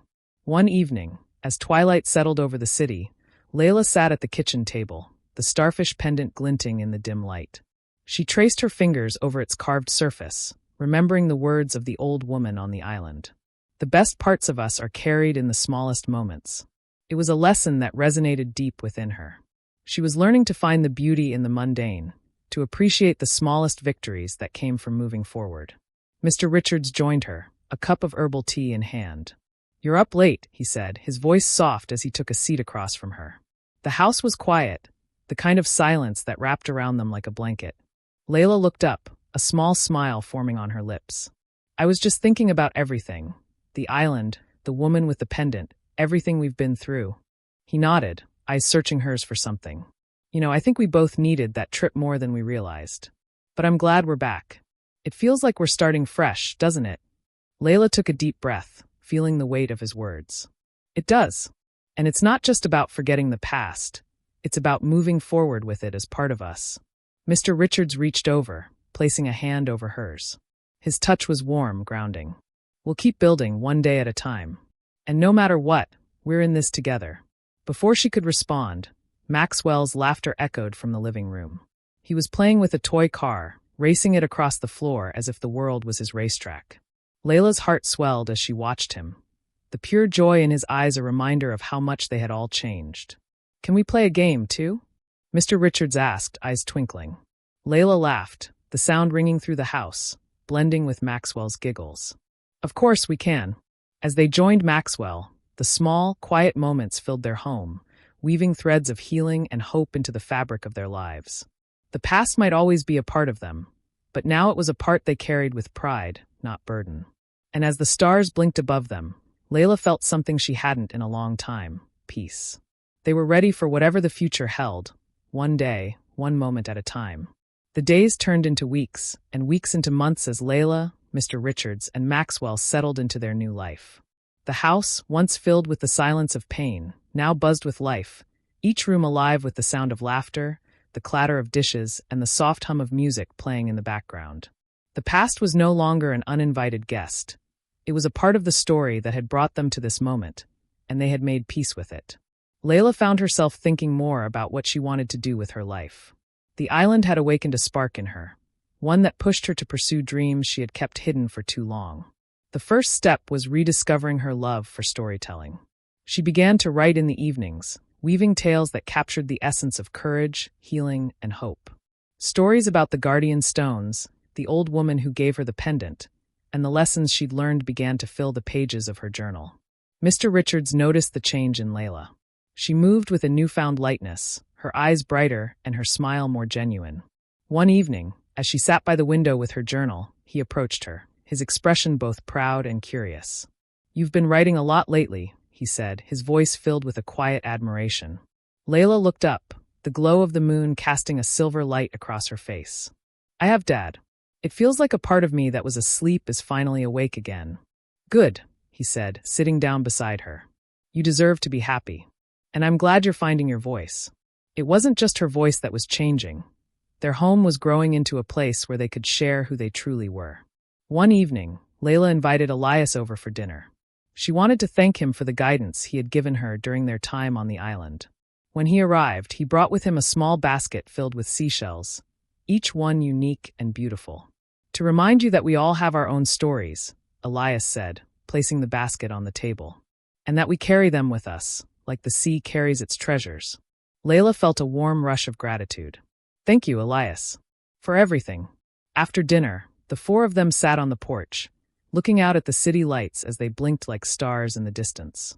Maxwell, with a look of contentment, curled up between Mr. Richards and Layla, the three of them sharing stories of their day. The world seemed full of promise, and Layla knew that the road ahead would be long, with bumps and twists they couldn't foresee. But as long as they were together, she was ready for whatever came next. "Let's make a promise," Mr. Richards said, looking at Layla and Maxwell with a smile. "No matter what, we always keep moving forward. One step at a time." Layla nodded, the starfish pendant around her neck glistening in the moonlight. "One step at a time," she repeated, her heart swelling with love and determination. The past might have shaped who they were, but it was the present that defined them now, and the future that awaited them was one they would build together, one story, one moment at a time. Spring arrived with a gentle touch, painting the city in shades of green and gold. The air was fresh, carrying the scent of blooming flowers and the promise of new beginnings. For Layla, it felt like the start of a new chapter. She had begun to take her writing seriously, dedicating time each day to pen stories that flowed from her heart. Each word she wrote was a reminder that the past, though part of her, no longer controlled her. And as she wrote, she felt herself growing stronger, embracing who she was meant to be. Maxwell, too, had begun to show glimpses of the boy he was before the darkness had cast its shadow. His laughter was freer, and his eyes sparkled with the same mischief that Layla had cherished in his younger years. He was a reminder that the world was still full of wonder, and that life could be beautiful, even in its simplest moments. One day, while they were out in the backyard, Maxwell approached Layla with a drawing in his hand. His face was serious, and his brows were knit in concentration. "Look, Layla, I drew a picture of us on the island," he said, holding out the piece of paper. Layla took the drawing, her heart swelling at the sight of it. It showed the four of them standing on the beach, the waves crashing at their feet, with the sun casting long, golden rays across the sky. In the drawing, they were smiling, their expressions full of joy. Layla traced her finger over the sketch, a tear pricking at the corner of her eye. "It's perfect, Max," she whispered, pulling him into a hug. Mr. Richards watched them from the porch, the love in his eyes as evident as the early afternoon sun. He knew the path they had walked to get here had been anything but easy. The scars of the past were still there, etched into the fabric of their lives, but they were now woven into a story of resilience and growth. He stepped down, joining them as they sat on the lawn, the sound of laughter ringing out once more. "Do you think," Maxwell asked, looking up at the sky, "that we'll ever go back to the island?" Mr. Richards glanced at Layla, a knowing smile on his face. "Maybe one day," he said. "But for now, we're right where we need to be." Layla's heart swelled with gratitude. The island had given them more than memories. It had given them a reminder of what they were capable of when they faced life with love and courage. But now, it was time to nurture the life they were building here, in the place where their true healing had begun. As the sun began to dip below the horizon, casting hues of pink and orange across the sky, Layla looked at Maxwell and her father, their faces aglow in the fading light. In that moment, she knew that no matter what the future held, they would face it together, stronger and more connected than ever before. The journey was far from over, but it was one she was ready to take, knowing that the bonds they shared were the truest treasures of all. The weeks passed, each day adding to the mosaic of their new beginning. The house was full of life and warmth, and the simple routines felt like a promise that, after all the hardship, they could find joy in the ordinary. Layla spent her mornings writing, creating stories that spoke of hope and healing. And when Maxwell came home from school, he would burst into the house with the energy of a whirlwind, eager to share stories of his day and show off his latest drawing or project. One evening, as Layla sat at her desk, pen in hand, she stared out the window, watching the sky transition from the soft hues of day to the deep, star-studded night. A gentle knock at the door pulled her out of her thoughts. Mr. Richards stood there, a glimmer of excitement in his eyes. "Layla, I have something for you," he said, holding out a neatly wrapped package. She took it, curiosity piqued, and carefully unwrapped it to reveal an old, leather-bound journal. The cover was worn, the edges frayed from years of use. "It was your mother's," Mr. Richards said, his voice soft. "She always dreamed of writing stories, just like you do now." Layla's eyes filled with emotion as she traced the delicate initials engraved on the cover. It was a connection to her mother that she hadn't realized she was longing for. She flipped through the pages, finding sketches, notes, and fragments of stories that her mother had started but never finished. A part of her felt that the journal was speaking to her, a sign that her dream was not just hers, but shared with someone she loved and had lost. "I want you to keep it," Mr. Richards said. "I think it's time for you to carry on where she left off." Tears welled up in Layla's eyes as she looked up at her father. "Thank you, Dad," she whispered, her voice thick with gratitude. The journal was more than just a keepsake. It was a reminder that dreams don't die. They live on in those who choose to chase them. With the journal now beside her, Layla felt a renewed sense of purpose. She spent the next few days poring over its contents, drawing inspiration from the sketches and the words her mother had written. Stories took form in her mind, stories that carried a sense of continuity, as if her mother's spirit was guiding her hand. One day, Layla shared her first completed story with Maxwell. It was a tale about a young girl who found magic in the everyday moments, a girl who learned to harness her courage and overcome obstacles with love and hope. As she read it aloud, Maxwell listened with wide eyes, his admiration reflected in the glow of the reading lamp. "That's amazing, Layla. You really made it come to life," he said, hugging her tightly when she finished. Mr. Richards joined them, placing a proud hand on her shoulder. "I knew you had it in you," he said, his voice filled with emotion. In that moment, Layla knew that the journey they had been on wasn't just about survival. It was about rediscovery and rebuilding. Her mother's dream had become her own, and as she looked out at the night sky, she realized that the stars above seemed brighter than they ever had before. The future was full of possibilities, and she was ready to embrace them, one story, one moment, one day at a time. As spring blossomed into summer, the city came alive with new energy. The days were longer, the nights warmer, and the scent of jasmine carried on the breeze. Layla's writing had become a part of her daily routine, and the joy it brought her was reflected in the light that seemed to shine from her eyes. But even with the newfound peace, the echoes of the past still whispered in the corners of her mind, reminding her of what they had endured to reach this point. One afternoon, Mr. Richards sat at the kitchen table, going through a pile of old documents he had retrieved from the attic. Papers that had long been forgotten, filled with her mother's handwriting and sketches, were scattered before him. Layla glanced over her shoulder as she sorted through a stack of her own stories, her curiosity piqued by the sight. "What's all this, Dad?" she asked, setting her pen down. He looked up, a mix of nostalgia and surprise on his face. "Your mother's old things. I was going through them to see if there was anything that might inspire you." Layla's heart ached at the sight. There were drawings of places she'd never seen, notes about adventures that had yet to happen, and ideas that had been left incomplete. But among them, she found a letter addressed to her, written long before she was born. It was sealed with an old wax stamp, the symbol of a heart engraved in the center.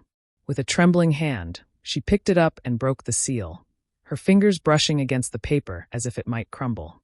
Beneath her touch, the letter spoke of dreams, love, and the hope that one day, Layla would be brave enough to find her own path. It was a letter meant to be read when she was ready, a piece of her mother's spirit reaching out from the past. Tears slid down her cheeks as she read the words aloud. "My dearest Layla, remember that the world is bigger than any fear you may have. You are strong, and you carry within you the magic of stories and the courage to write your own." Mr. Richards moved to stand beside her, placing a hand on her shoulder as he listened to the words. The silence that followed was filled with everything that had gone unsaid, the shared understanding that they had both held on to memories that were now pieces of a bigger picture. "Mom always believed in you," he said softly. Layla's voice was barely a whisper, but the conviction behind it was clear. "I know, and now I believe in me too." The past wasn't just something to move away from. It was something to carry forward, woven into the present as a reminder of where they had come from. The letter, the journal, and the stories all spoke to a legacy that was more than just survival. It was about thriving, about writing new chapters where love and hope were at the center. Maxwell came bounding into the room, eyes wide as he saw the letter in Layla's hands. "Is that for me too, Layla?" he asked, curiosity dancing in his voice. Layla smiled, the kind that spoke of comfort and hope. "It's for both of us, Max. It's for all of us." They shared a quiet moment together, a family united not just by blood, but by the stories that bound them, stories that would continue to unfold as long as they had the courage to dream and the love to keep moving forward. The summer stretched on, warm and golden, like a promise that things would continue to get better. The city hummed with life as people ventured out to enjoy the sunshine, while birds sang in the trees, their songs blending with the distant sound of laughter from the park nearby. The world felt alive, vibrant with possibilities that Layla could almost touch. Layla's stories began to attract attention, not just from her friends and family, but from the wider community. She found herself invited to speak at local gatherings, sharing the inspiration behind her tales. One evening, as she prepared for a community event at the town library, Mr. Richards approached her with a hopeful smile. "You know, you should think about publishing these stories," he said, eyes bright with pride. "They're more than just words, Layla. They have power, the power to heal and inspire." The idea was both thrilling and daunting. Layla had dreamed of sharing her stories with others, but had never imagined it could be real. Her heart pounded with a mix of excitement and fear. "Do you really think so?" she asked, glancing at the journal on her desk, its pages filled with her mother's voice and her own. "Absolutely," he said, sitting beside her and placing a reassuring hand on her shoulder. "You're not just writing for yourself anymore. You're writing for anyone who needs to hear it." Layla's thoughts spun, filled with the endless possibilities of what it could mean to share her work. As she looked at Maxwell, who was busy building a fort out of cushions, she realized that he was a part of this dream, too. The stories they shared as a family were more than just stories. They were the threads that connected them, binding them with love and hope. That evening, as the library buzzed with people, Layla took the stage. She looked out at the crowd, neighbors, friends, even strangers, who waited eagerly for her words. She took a deep breath and began to read one of her new stories, one inspired by the lessons of courage and love that had shaped her journey. The room grew quiet as her voice filled the space, weaving the tale of a young girl who found the strength to reclaim her future, even when faced with the echoes of the past. The words were her mother's and her own, a blend of voices that told a story not just of surviving, but of thriving. As the final line fell from her lips, there was a moment of silence before the applause began. It was warm and heartfelt, a sound that told her that she had done something more than just share a story. She had shared a piece of herself. After the event, Mr. Richards found her and pulled her into a hug. "I knew you had it in you," he said, eyes shining with pride. Maxwell ran up, his smile wide and proud. "You were amazing, Layla.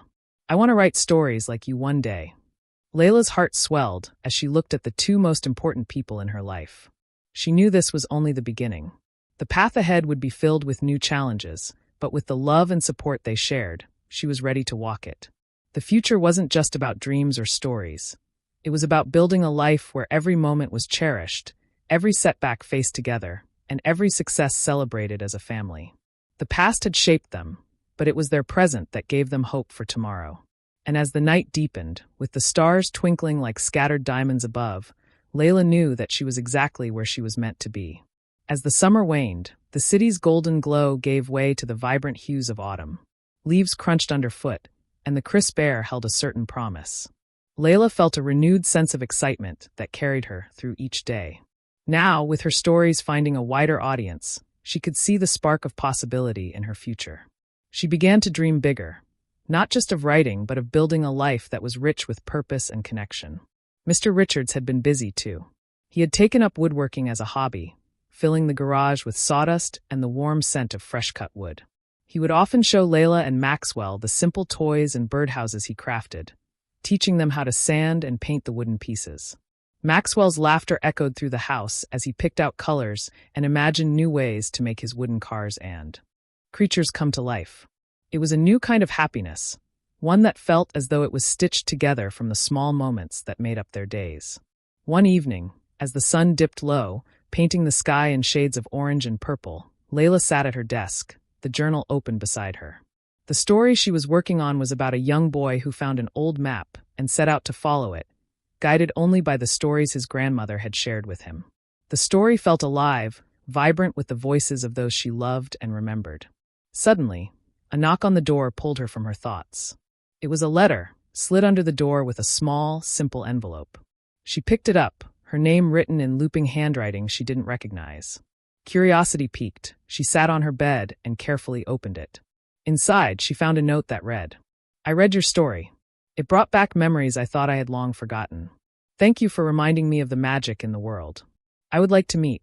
The past has a way of finding us when we least expect it. Come to the old oak tree by the river at sunset tomorrow. A friend." Layla's heart raced. The words felt both intriguing and intimidating. Who could it be? And what did they mean by the past? Her mind spun with possibilities. Was it someone who knew her mother? A childhood friend who had heard her story? Or perhaps someone who had been there in the darkest days? A figure who would shed light on secrets she never knew she craved? Mr. Richards knocked softly on her door. "Everything all right, Layla?" She looked up, holding the letter in her hands, the edges crinkling as she gripped them. "I just got this," she said, her voice barely a whisper. "I'm not sure what to make of it." He stepped into the room, eyes kind and understanding. "If it's something that could be important to you, then you should go," he said, giving her a reassuring nod. "Just be careful." Layla's pulse quickened, but she felt a strange sense of resolve. The past had always been a shadow, but maybe, just maybe, it was time to face whatever it held. She folded the letter carefully and placed it under her pillow. With one last glance at her journal, she whispered, "Tomorrow we start a new chapter." The evening air carried the chill of approaching winter, but Layla felt the warmth of courage building within her. The unknown had always been daunting, but it was also where the greatest adventures lay. The next day stretched endlessly as Layla waited for the sun to dip beneath the horizon. The sky was painted in a gradient of purples and oranges, and the city hummed with its usual sounds. But for Layla, the world seemed to hold its breath, waiting for the moment when she would step into the unknown. As the clock struck just past sunset, Layla slipped on her jacket, feeling the cool breeze rustle her hair. Maxwell was at a friend's house, and Mr. Richards was in the workshop, sanding down a piece of wood.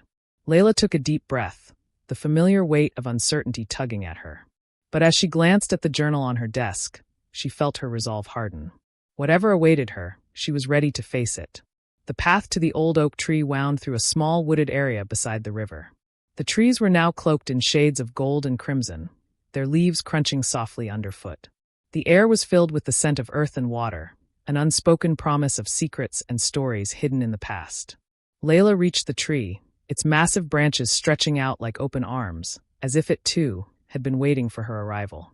Standing beneath the tree, she felt a tingle of anticipation. The river sparkled in the fading light, the water rippling gently as if whispering tales that only the wind could understand. She turned her head at the sound of footsteps and saw a figure emerging from the shadows. It was a woman with a familiar, kind smile that seemed to reach out to her. "Layla," the woman said, her voice soft and warm. Layla nodded, her breath caught in her throat. "Yes. And you are?" The woman stepped forward, the light catching her features. Her hair was dark with a streak of silver, and her eyes held a warmth that seemed to know everything about Layla's heart. "I'm Amelia, your mother's closest friend," she said, holding out her hand. "I was there when she wrote that letter, the one you found." Tears welled up in Layla's eyes as she took the woman's hand. "I never knew." Amelia's smile deepened, a touch of sadness in her eyes. "She always spoke of you, even when she was gone. I had to wait for the right time to come forward, to remind you that you carry her spirit." Layla felt as if the world had shifted. All the questions, the doubts, and the unknowns began to fall into place. "Why did you wait so long?" she asked, the vulnerability in her voice surprising even herself. Amelia glanced at the river, her eyes reflecting its endless movement. "Because the past has a way of protecting us, and you needed to find your strength on your own. But now, seeing you here, ready to listen, I know it's time." The air grew still, as if the river itself was pausing to listen. Layla knew this was more than just a meeting. It was the beginning of a new chapter. One that would tie her to her mother in ways she hadn't imagined, and one that would carry her forward with new stories to tell. "Tell me everything," Layla whispered, her heart pounding with a mix of fear and hope. Amelia nodded, a knowing smile playing on her lips. "We have much to share, and I have stories that will change everything you thought you knew about your past." The night stretched out ahead of them, filled with the promise of revelations, memories, and the powerful realization that even the darkest shadows could be overcome when faced with the light of truth. Layla and Amelia sat beneath the towering oak, the air between them filled with an electricity that spoke of long-lost ties. The evening deepened, and the first stars pricked the dark sky like diamonds scattered across velvet. The river murmured nearby, and for the first time in what felt like forever, Layla felt as though she were truly home. Amelia spoke of Layla's mother with a gentle reverence, weaving stories of her laughter and fierce determination. "Your mother, Elena, was brave in a way few people could understand. She had dreams of building a life filled with stories, art, and love. But life has a way of taking us down paths we never choose, doesn't it?" Layla nodded, her throat tight as she tried to picture her mother, the woman whose presence she had only known through faded photos and stories that carried the weight of nostalgia. What happened to her? Why did she leave? Amelia's eyes grew distant, and for a moment, the warm light of the setting sun seemed to dim. "Elena wasn't just your mother, she was a force. But she also carried secrets that were not hers alone to bear. She met your father, and together, they were happy for a while. But there were people who didn't want that happiness to last. They wanted power, control, and they were willing to take everything to get it." Layla's heart clenched as she listened. The truth was more complicated than she'd ever imagined. The stories she had known as a child, tales of her mother's mysterious disappearance, began to make sense. "What do you mean by secrets?" Amelia looked at her, the pain in her eyes palpable. "The letter you found was a part of it. Elena was trying to protect you, even from the truth. There were whispers of a legacy. Your mother was part of an ancient lineage, one that had always kept the balance between light and shadow. It's why the past has always found a way back to you. Your mother left behind more than just memories. She left behind clues." Layla's mind raced, connecting dots she never even knew were there. Could it be that the stories she'd written, the ones inspired by her mother, were more than just words? Could they have meaning beyond what she'd imagined? A chill danced down her spine. "Why didn't you tell me sooner?" Layla asked, her voice trembling. Amelia reached out and took her hand, a firmness in her touch. "I had to wait until you were ready to hear it. The past has a way of breaking us when we're not prepared. But now, Layla, you are strong enough to face it. The choices your mother made, the legacy she left, it's your story now. And it's up to you to decide what to do with it. The night was no longer just a canvas of stars, but a stage for revelations. Layla stared at the river, its waters glinting like liquid silver, and felt the weight of her mother's presence in every ripple. There was a path ahead, one that led through shadows but also to light. And with Amelia by her side, she knew she wouldn't have to walk it alone. "I'm ready," Layla said, a steady resolve taking root in her heart. Amelia smiled, and for the first time, it felt like the past had finally begun to let go, its secrets whispered to the right listener. As dawn stretched its golden fingers across the sky, Layla sat by her window, the morning light spilling across the pages of her journal. The weight of the night before pressed on her, but it was a weight that felt right, a burden that promised to transform into something more. Amelia's stories echoed in her mind, each detail illuminating the path ahead like the stars that had watched over them by the river. Maxwell bounded into her room, his eyes bright and curious. "Layla, I heard you were up late last night. Did you meet someone new?" he asked, his voice teeming with excitement. Layla's lips curved into a soft smile as she reached out to ruffle his hair. "Yes, Max. I met someone who's very important to us." She knew she would tell him everything when the time was right, but for now, the sparkle of the morning sun and the innocence in Maxwell's eyes were enough to ground her. Over breakfast, the aroma of cinnamon and coffee filled the kitchen as Mr. Richards read the morning paper. He looked up, noticing the thoughtful expression on Layla's face. "Everything okay, Layla?" She nodded, a sense of resolve settling in her chest. "It's more than okay, Mr. Richards. It's the start of something new." After breakfast, Layla and Amelia met again, this time in the small, sun-dappled library of the city's old community center. The wooden bookshelves creaked with age, and the scent of aged paper mingled with the smell of fresh ink. Amelia laid out a map that had been tucked away for years, its edges frayed and stained with time. "This is the map your mother left behind," Amelia said, her fingers tracing the faded lines that seemed to lead nowhere and everywhere at once.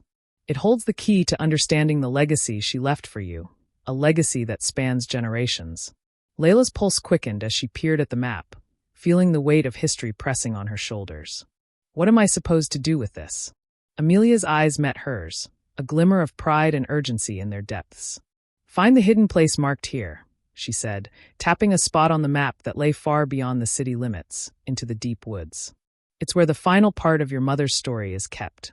It's where you'll discover who you truly are." A mixture of anticipation and fear churned in Layla's stomach. The path was laid out before her, tangled with branches of the past and the promises of the future. It would not be an easy journey, but the pieces were coming together, revealing the larger story she was meant to tell. "Are you ready, Layla?" Amelia asked, the question hanging in the air like the final, unspoken note of a song. Layla nodded, the memory of her mother's voice in her heart, steady and fearless. "I'm ready," she said, feeling a thrill course through her veins. As they stood in the quiet, sunlit room, the future no longer felt like an uncertain haze. It was an open road, winding and wild, with a promise that at the end lay answers, strength, and the legacy of love that had always been hers. The morning air was crisp and filled with the sense of damp earth and the whisper of leaves. Layla and Amelia stood at the edge of the forest, the trees towering above them like ancient sentinels guarding a forgotten secret. The map in Layla's hand was now creased from countless readings, its lines etched deep into her mind. Each step forward felt like a journey into the unknown, but it was a journey she knew she needed to take. "Are you sure about this?" Amelia asked, her voice laced with concern but also hope. She looked at Layla, her eyes shining with unspoken pride. "This is where the story begins. It's where you'll learn what's been hidden." Layla nodded, a mixture of excitement and nerves fluttering in her chest. "I have to, Amelia. I need to know why my mother left, and why it's all connected to me." They moved into the forest, the dappled sunlight filtering through the canopy and casting playful shadows on the forest floor. Birds called out from the treetops, their songs blending into the symphony of the woods. The path was uneven, marked by roots that twisted like fingers reaching out to trip them up. But with each step, the air grew warmer, more alive, as if the forest itself was guiding them forward. Hours passed as they traversed the winding trail. The trees seemed to part and close behind them, and the deeper they went, the more the world around them felt like an ancient, breathing entity. A stillness settled over them, as if the forest was holding its breath, waiting for what would come next. Finally, they arrived at a clearing, a place so serene it almost seemed unreal. In the center stood an old stone well, half covered with ivy and moss. It was surrounded by wildflowers in hues of violet and gold, their fragrance sweet and heady. At the edge of the clearing, etched into the bark of an ancient oak, was an inscription in a language Layla didn't recognize. Amelia stepped forward, her hand brushing over the carved letters. "This is where your mother would come," she said, her voice hushed. "This is where the story was protected." Layla reached out to touch the stone well, the surface cool under her fingers. There was a sense of familiarity in the air, a pulse that echoed in her veins as if the place itself was alive. "What do I do now?" she whispered, looking to Amelia for guidance. Amelia smiled, the lines on her face softening with a mixture of relief and anticipation. "Open the well, Layla. Your answers are below, where the past and present meet." With a deep breath, Layla grasped the stone handle. The creaking of old hinges filled the silence as she pushed the cover aside. Dark, cool air rushed out, mingling with the sweet scent of wildflowers. Peering inside, she saw a set of ancient leather-bound books, their spines cracked and worn. The first of many pieces to the puzzle awaited her. Amelia squeezed her arm, eyes glistening. "This is just the beginning. Let's uncover the stories that shaped you." Layla felt the weight of the moment settle into her heart.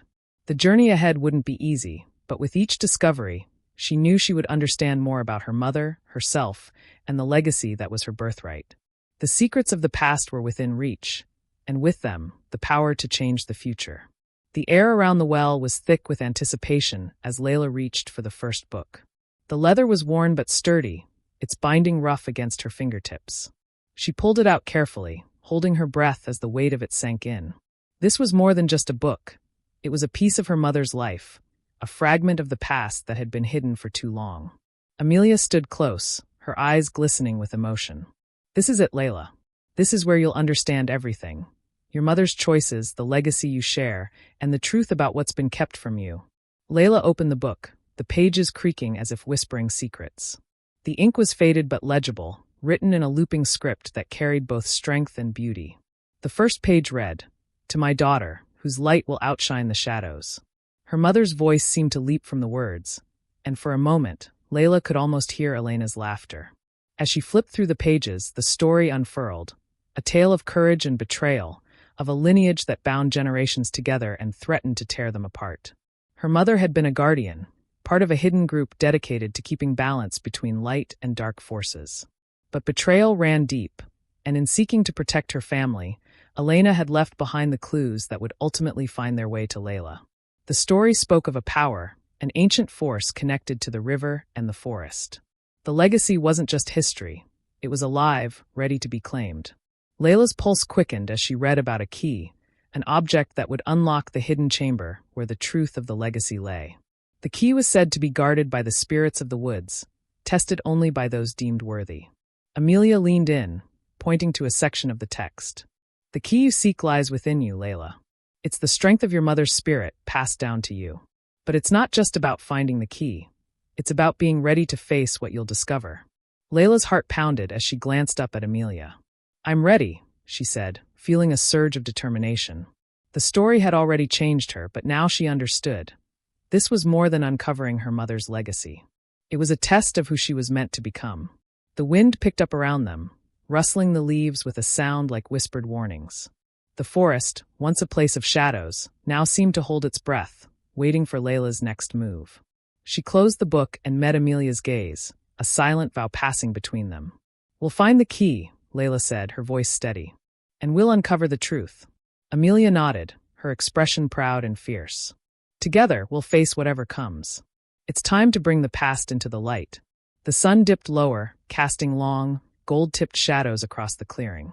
Layla knew that whatever lay ahead would test her in ways she couldn't imagine. But for the first time, she felt whole, connected to the woman who had loved her fiercely and the legacy that would lead her forward. The forest seemed to pulse with life as Layla and Amelia prepared to move deeper into the heart of the woods. The air was electric, tingling with an energy that whispered of the ancient and the unseen. The map had led them to this clearing, but now, beyond the stone well and the books that spoke of a powerful past, they were venturing into unknown territory. Amelia held a small lantern that cast flickering light, and Layla's fingers tightened around the book that contained the secrets of her mother's life. "Are you sure about this?" Layla asked, her voice barely louder than a breath. The weight of the map in her pocket felt like a burden and a promise all at once. She had never been one to believe in stories of spirits or magical guardians, but something in the forest tonight made her reconsider. Amelia's eyes shone with a mix of confidence and ancient wisdom. "The spirits here have been waiting for you. They'll only reveal themselves when they know you're ready." Your mother knew this place well. She understood that the path to finding the key wasn't just physical. It was spiritual. They walked in silence, the sound of their footsteps muffled by the thick carpet of leaves. The moon, high and silver in the sky, illuminated the trail ahead, casting an otherworldly glow. The deeper they ventured, the more the forest seemed alive, shadows darting at the edges of their vision. Every rustle, every crack of a branch, sent a shiver down Layla's spine, but she pressed on. The secrets she sought were worth the fear that tangled in her veins. Suddenly, a cold wind swept through the clearing, carrying a voice that seemed to echo from the trees themselves. It was soft at first, a whisper that turned into a chant. The key, the one who seeks must prove her heart is free." The voice was ethereal, not from a single mouth but from many, as if the forest itself spoke through its spirit. Amelia stopped, her lantern casting long shadows across her face. "Listen, Layla. The forest is speaking to you. To claim the key, you must prove your worth. The spirits will test you, and they will know if your heart is true." Layla took a deep breath, her chest tight as she listened. The chant grew louder, and the trees seemed to shift, their branches moving like arms. The ground beneath her feet hummed, the energy swirling around her in waves. She realized that this was it, the moment she had been waiting for, and the one she feared most. "Show us, then," Layla called into the silence. Her voice was stronger than she expected, filled with the courage she hadn't known was there. "Show me the truth, and I will prove my heart is true." The wind blew again, carrying with it a cold that seeped into her bones. For a moment, all was still, and then, out of the shadows, the figures appeared. Wisps of smoke and light formed into shapes that seemed almost human, their eyes glowing with an otherworldly light. The spirits of the forest had come, their gaze fixed on Layla, waiting for her to meet their challenge. "Prove your heart is true," one of them said, its voice a blend of ancient and childlike, a reminder that this was not only about strength but about the purity of purpose. Layla squared her shoulders, the book clutched to her chest. "I'm ready," she whispered. The spirits shifted, their presence growing more intense. It was no longer just a test of courage, it was a test of soul. And Layla knew she would have to face not just the spirits, but the shadows of doubt that had haunted her for years. The spirits circled around Layla and Amelia, their forms shifting and flickering like smoke caught in a breeze. The forest was alive with their presence, a chorus of whispers that spoke in the language of the old, one that resonated deep within Layla's bones. The air grew heavier, and a sense of urgency pressed upon her, as if time itself were holding its breath. Amelia stood slightly behind her, the glow of the lantern casting long, dancing shadows that merged with the flickering forms of the spirits. "You seek the key," the voice of the spirits echoed, harmonizing in a deep, resonant tone. "But first, prove your heart is true. In the depths of the forest, the memories of your past will come to life. Only when you confront them can you earn what you seek." Layla's breath caught in her throat.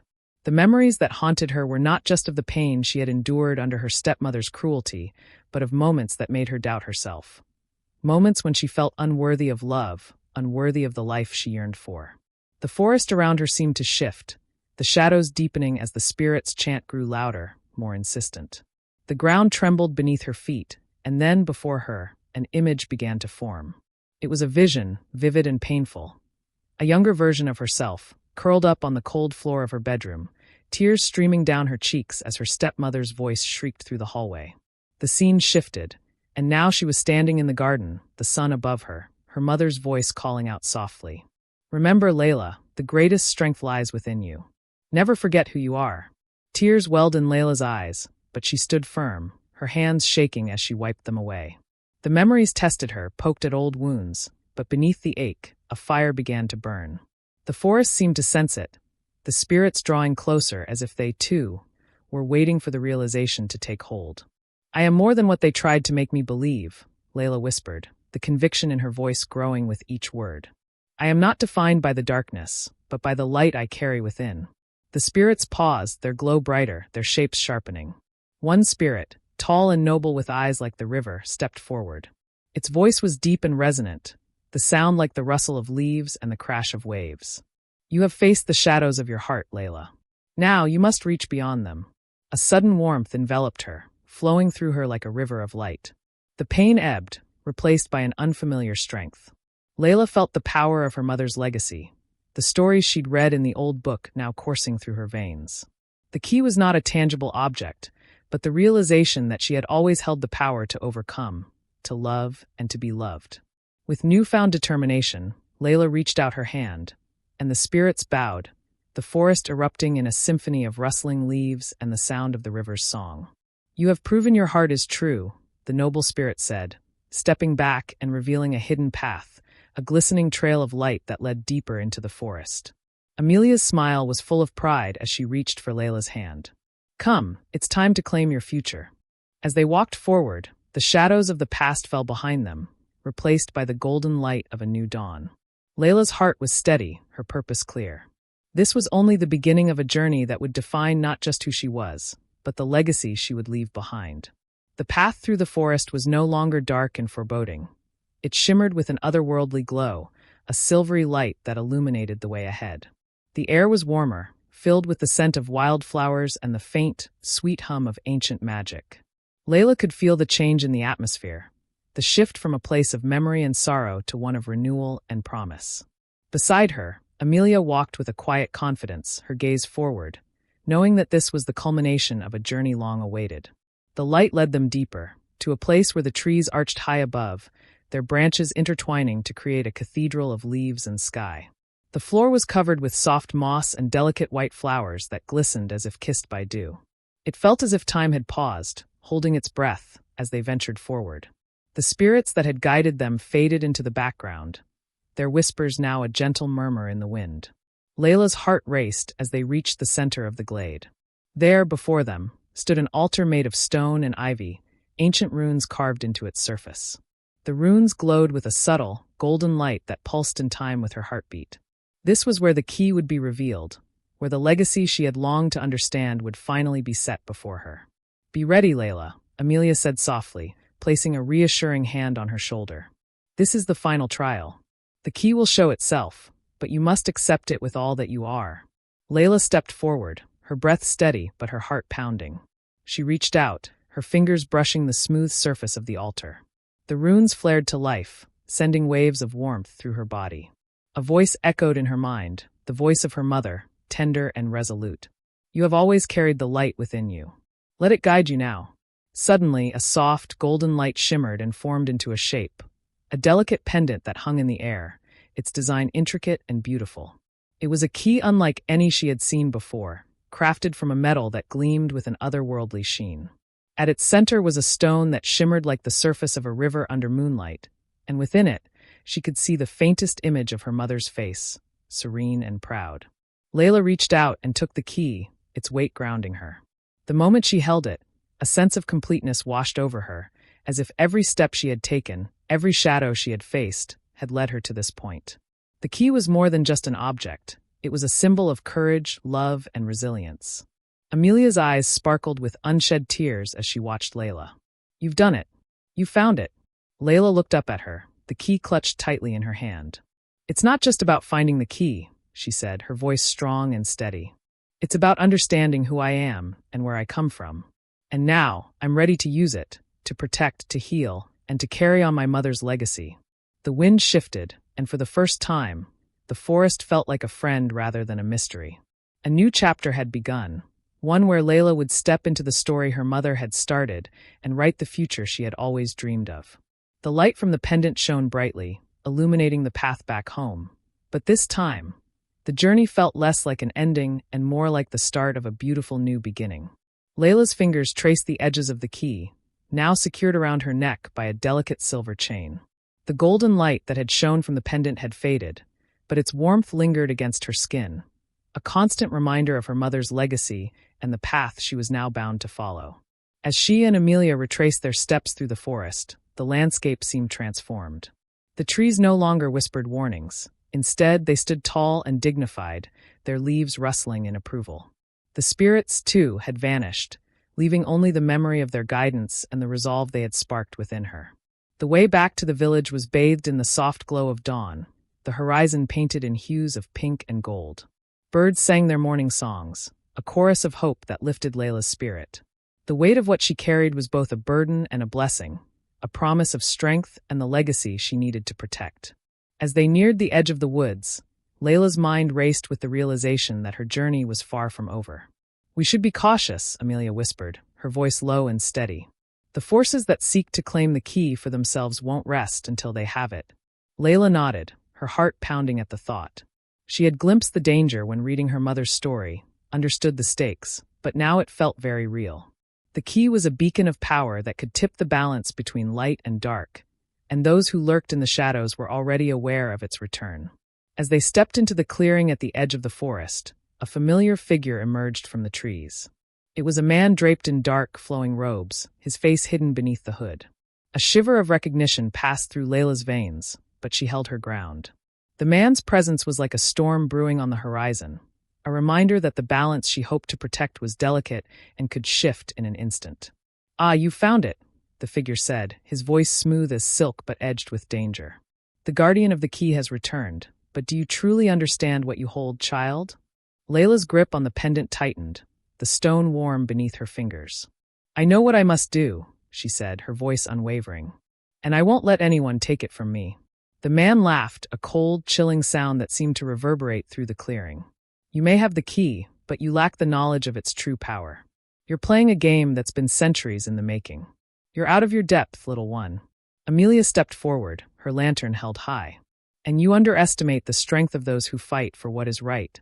Her voice, though soft, carried the weight of 1,000 untold stories, of wisdom gained from years of standing on the side of light. The figure's eyes, dark and cruel, glistened with a challenge. "We'll see then. The game is only just beginning." He turned, disappearing back into the trees with the same unsettling grace. The wind carried a faint scent of smoke and something more sinister, a reminder that they were not safe yet. Layla looked at Amelia, the realization settling deep in her chest. "We have to prepare. Whatever he's planning, we need to be ready." Amelia nodded. "We'll gather allies. We'll stand together. This fight is far from over, but you're not alone, Layla. You never have been." The key glowed softly beneath her touch, as if in agreement. The storm was coming, but Layla knew she was ready to face it. Whatever challenges lay ahead, she would stand as the guardian her mother had always believed she could be. The first sign that the storm had begun to gather came as a whisper on the wind. At dawn the next day, Layla and Amelia sat together in the small, candlelit room at the village inn, their minds racing with the knowledge that danger was now real and present. The shadows that had once been distant stories were now breathing down their necks, tangible and pressing. Outside, the village seemed unaware of the threat that loomed over it, the market bustling with laughter and the familiar sounds of morning chatter. But beneath the surface, something had shifted. The quiet hum of the woods spoke of unrest, of forces amassing in the dark corners of the land. "We need to reach out to those who can help us," Amelia said, her voice steady but laced with urgency. "There are more who know the history of the key and the power it holds. If we can find them, we might have a fighting chance." Layla nodded, her hands trembling slightly as she traced the outline of the key around her neck. She had never been part of something bigger than herself before. The weight of her mother's legacy had felt like a burden, but now it felt like a call to arms. She knew they needed more than just courage. They needed knowledge, allies, and trust in each other. Their first destination was the nearby monastery, a place of ancient teachings and secluded scholars. It was said that the monks kept records of the old world, of magic and kings, of heroes and legends. If there was any chance of learning more about the key's true power, the monks would have answers. The path to the monastery was lined with old oaks and glistening ivy. The morning sunlight filtered through the branches, dappling the stone path in golden light. As they approached the stone gates, an elderly monk appeared, his robes simple but his eyes sharp and alert. He had seen many seasons, but today there was a weariness in his gaze, as if he already knew why they had come. "Layla," the monk said, his voice raspy but kind. "I have been waiting for you." Amelia's eyes widened in surprise. "How did you?" "Word travels fast, even in the most remote places," he interrupted gently. The key has returned, and so has the shadow it brings. Layla swallowed hard. We need your help. We need to know what we're dealing with. The monk nodded, gesturing for them to follow. Come, there is much to discuss, and time is not on our side. As they walked deeper into the monastery, the air grew colder, the scent of old parchment and burning incense wrapping around them like a shroud. The monk led them to a room lined with scrolls and books, their spines worn with age. He pulled a heavy tome from the shelf, its cover adorned with the same runes that had glowed on the altar. The key is not just a symbol of power, the monk said, opening the tome to a page that depicted an ancient battle. It is the anchor that holds the balance between light and dark. Without it, chaos will reign. But with it comes responsibility, one that must be protected at all costs. Layla's heart quickened. The storm was no longer a distant threat. It was here, and its name was betrayal, greed, and power. But with allies like Amelia and the wisdom of the monks, she felt a spark of hope. They would stand against the shadow, not just as guardians of the key, but as bearers of the legacy that had always been theirs to claim. The monk's voice grew solemn. You are the last guardian, Layla. The choice is yours, but know this. The path forward is perilous, and you will face tests that will push you beyond what you know. Are you ready? Layla looked at Amelia, then back at the monk, and took a deep breath. The answer was clear. I'm ready. And with that, the storm began to gather, the first crack of thunder echoing in the distance as if the world itself were preparing for battle. The room in the monastery grew darker as the monk's words settled into the silence. The only light came from the flickering candles, their flames dancing like fragile stars. Layla felt a tightness in her chest as she stood in the shadow of ancient tomes and faded maps, the weight of responsibility pressing against her like a stone. The monk's eyes, sharp and intent, held a wisdom that spoke of both hope and warning. The first test, he said, is not one of strength or skill, but of heart. The key can only be wielded by those who understand sacrifice. You must pass through the labyrinth of echoes, a place where your deepest fears and regrets will come to life. He placed the heavy tome back on the shelf, its thud breaking the heavy silence. It is said that only those who face the truth of themselves can emerge with the wisdom needed to protect what is sacred. Amelia's voice broke the tension. How do we begin? The monk's eyes softened as he looked at her. You have already begun. The labyrinth lies beyond the valley, in the old ruins that were once a temple dedicated to the guardians of light. You will know it when you see it. Layla swallowed hard, her fingers tightening around the pendant. The thought of facing her fears made her skin prickle with dread, but a resolve was growing within her, stubborn and fierce. The journey to the ruins was long, stretching through fields where wildflowers fought against the wind and forests that whispered secrets in the rustle of their leaves. As they reached the valley, the ground seemed to shudder beneath their feet. The ruins rose up in jagged stone, broken pillars and half-collapsed arches shrouded in ivy. It was both beautiful and haunting, a testament to a time long forgotten. Are you ready? Amelia asked, her voice steady, but her eyes betraying her own nervousness. Layla met her gaze, taking a breath to steady her shaking hands. I'm ready. They stepped forward into the ruins, the air growing colder and heavier with each step. The path was narrow, winding deeper into the stone maze. The light from their lanterns flickered, casting long, shifting shadows that seemed to come alive. It was quiet, save for the faint echoes of their footsteps and the sound of their breathing. Suddenly, a voice spoke from the darkness. It was familiar, cruel, and sharp, cutting through the silence like a blade. Did you really think you could escape me? Layla froze, her blood running cold as the vision materialized before her. Her stepmother, eyes dark and burning with malice, her voice filled with venom. You were never enough, Layla. You were always weak. The air around them crackled, and Layla felt herself being pulled into the memory, the old pain returning as if it had never left. The weight of the harsh words, the stinging blows, the nights spent crying alone, it all came back in a rush. But this time, she took a breath, steadying herself as her mother's voice rose up in her mind, a soft whisper that carried through the shadows. You are more than this. You are my light.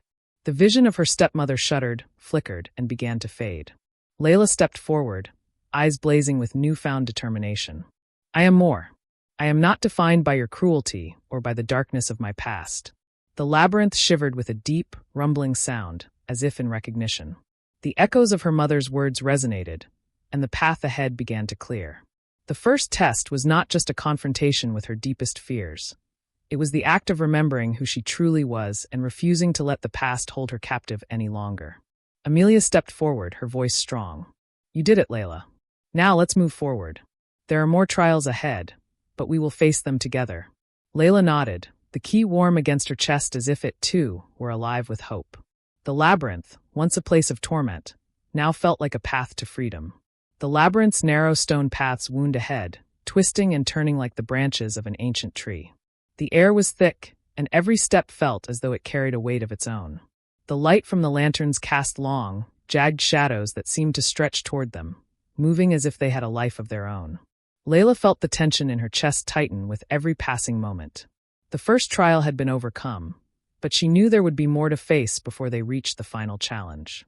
The voice of her mother echoed within her, a reminder that strength wasn't only in defiance, but in the courage to keep going despite the odds. Amelia walked beside her, eyes alert as she scanned the dim corridors. Her hand, always close to her dagger, was a silent promise that they were ready to protect each other. The deeper they went, the more the air grew colder, until Layla could see her breath misting in front of her. The silence was almost oppressive, broken only by the soft clinking of the chains that hung from the walls. They stopped when they reached an open chamber, its ceiling lost in shadows and a strange, pulsing light that seemed to come from nowhere. A low, rumbling voice filled the space, deep and resonant, as if it came from the heart of the earth itself. The next trial is one of darkness. Only those who can embrace their shadow and see it for what it is will pass. Layla's pulse quickened as she looked around, her gaze locking with Amelia's. What does that mean? She whispered, the chill seeping into her bones. Amelia swallowed hard, her voice tight. It means we'll face our own inner darkness. The part of ourselves we're most afraid of. The light shifted, and before them appeared an ethereal figure, a shadow that took the form of their deepest fears. For Amelia, it was the vision of a life where she failed to protect those she cared for, a moment when she had to watch helplessly as those she loved fell into darkness. For Layla, it was the image of her stepmother, no longer an echo of the past, but a living, breathing specter of cruelty and power. The figure's eyes glistened with malice, and its smile was wicked. You think you're ready? It sneered, voice dripping with disdain. You, a child who has never known true loss or strength. You are weak. Layla's breath caught in her throat as the air grew heavy with the weight of her fear. Memories she had long tried to bury clawing their way back to the surface. But this time, she did not falter. Her hands curled into fists, and she took a deep breath, willing herself to face the darkness that had once ruled her heart. You may be a part of my past, she said, her voice shaking but strong, but you will not define me. I am not afraid of what I once was. I am who I choose to be. The shadow shrieked, a sound so haunting that it reverberated through the stone walls. But instead of retreating, it began to break apart, dissolving into the air as the chamber filled with a warm, golden glow. Amelia stepped closer, eyes wide with relief. You did it, Layla. You faced the part of yourself that wanted to hold you back. Layla felt the weight on her chest lift, replaced by a lightness she hadn't known in years. The key around her neck pulsed with a gentle, golden glow, and she knew she was moving forward, stronger than she had ever been.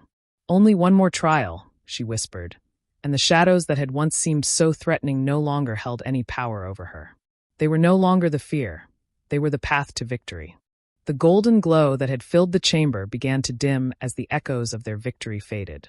The labyrinth seemed to breathe around them, shifting and creaking as if it, too, were preparing for what lay ahead. Layla could feel the weight of the final trial pressing against her, an almost tangible force that made the air thick and suffocating. The shadows, once full of malice and doubt, now stood silent, watching, waiting. The path ahead was no longer a maze of stone, but a corridor that led to a vast chamber where light and darkness intermingled, forming patterns that danced like the sea. Amelia's eyes met Layla's, the unspoken understanding between them clear. They had come this far, but the true test was yet to come. The voice that had guided them in the labyrinth returned, its tones solemn and unyielding. The final trial is of trust. You must trust in each other, for only through unity can you pass. Betrayal and doubt will shatter you. Layla swallowed, her heart pounding in her chest. Trust was a word she had never associated with her stepmother. She had learned to guard herself, never revealing her fears, never depending on anyone. But now, looking at Amelia, who had been her guide, her protector, and her friend, she knew the truth. Trust was not weakness, it was strength. Suddenly, the room filled with an unnatural chill as a shadow coalesced in the center of the chamber. It took on the form of a figure cloaked in darkness, its eyes like hollow wells. "To move forward, you must surrender your greatest fear," it said, its voice distorted and shrouded in malice. "You must give the other what they need most, even if it means risking everything." Amelia took a sharp breath, her hands clenched at her sides.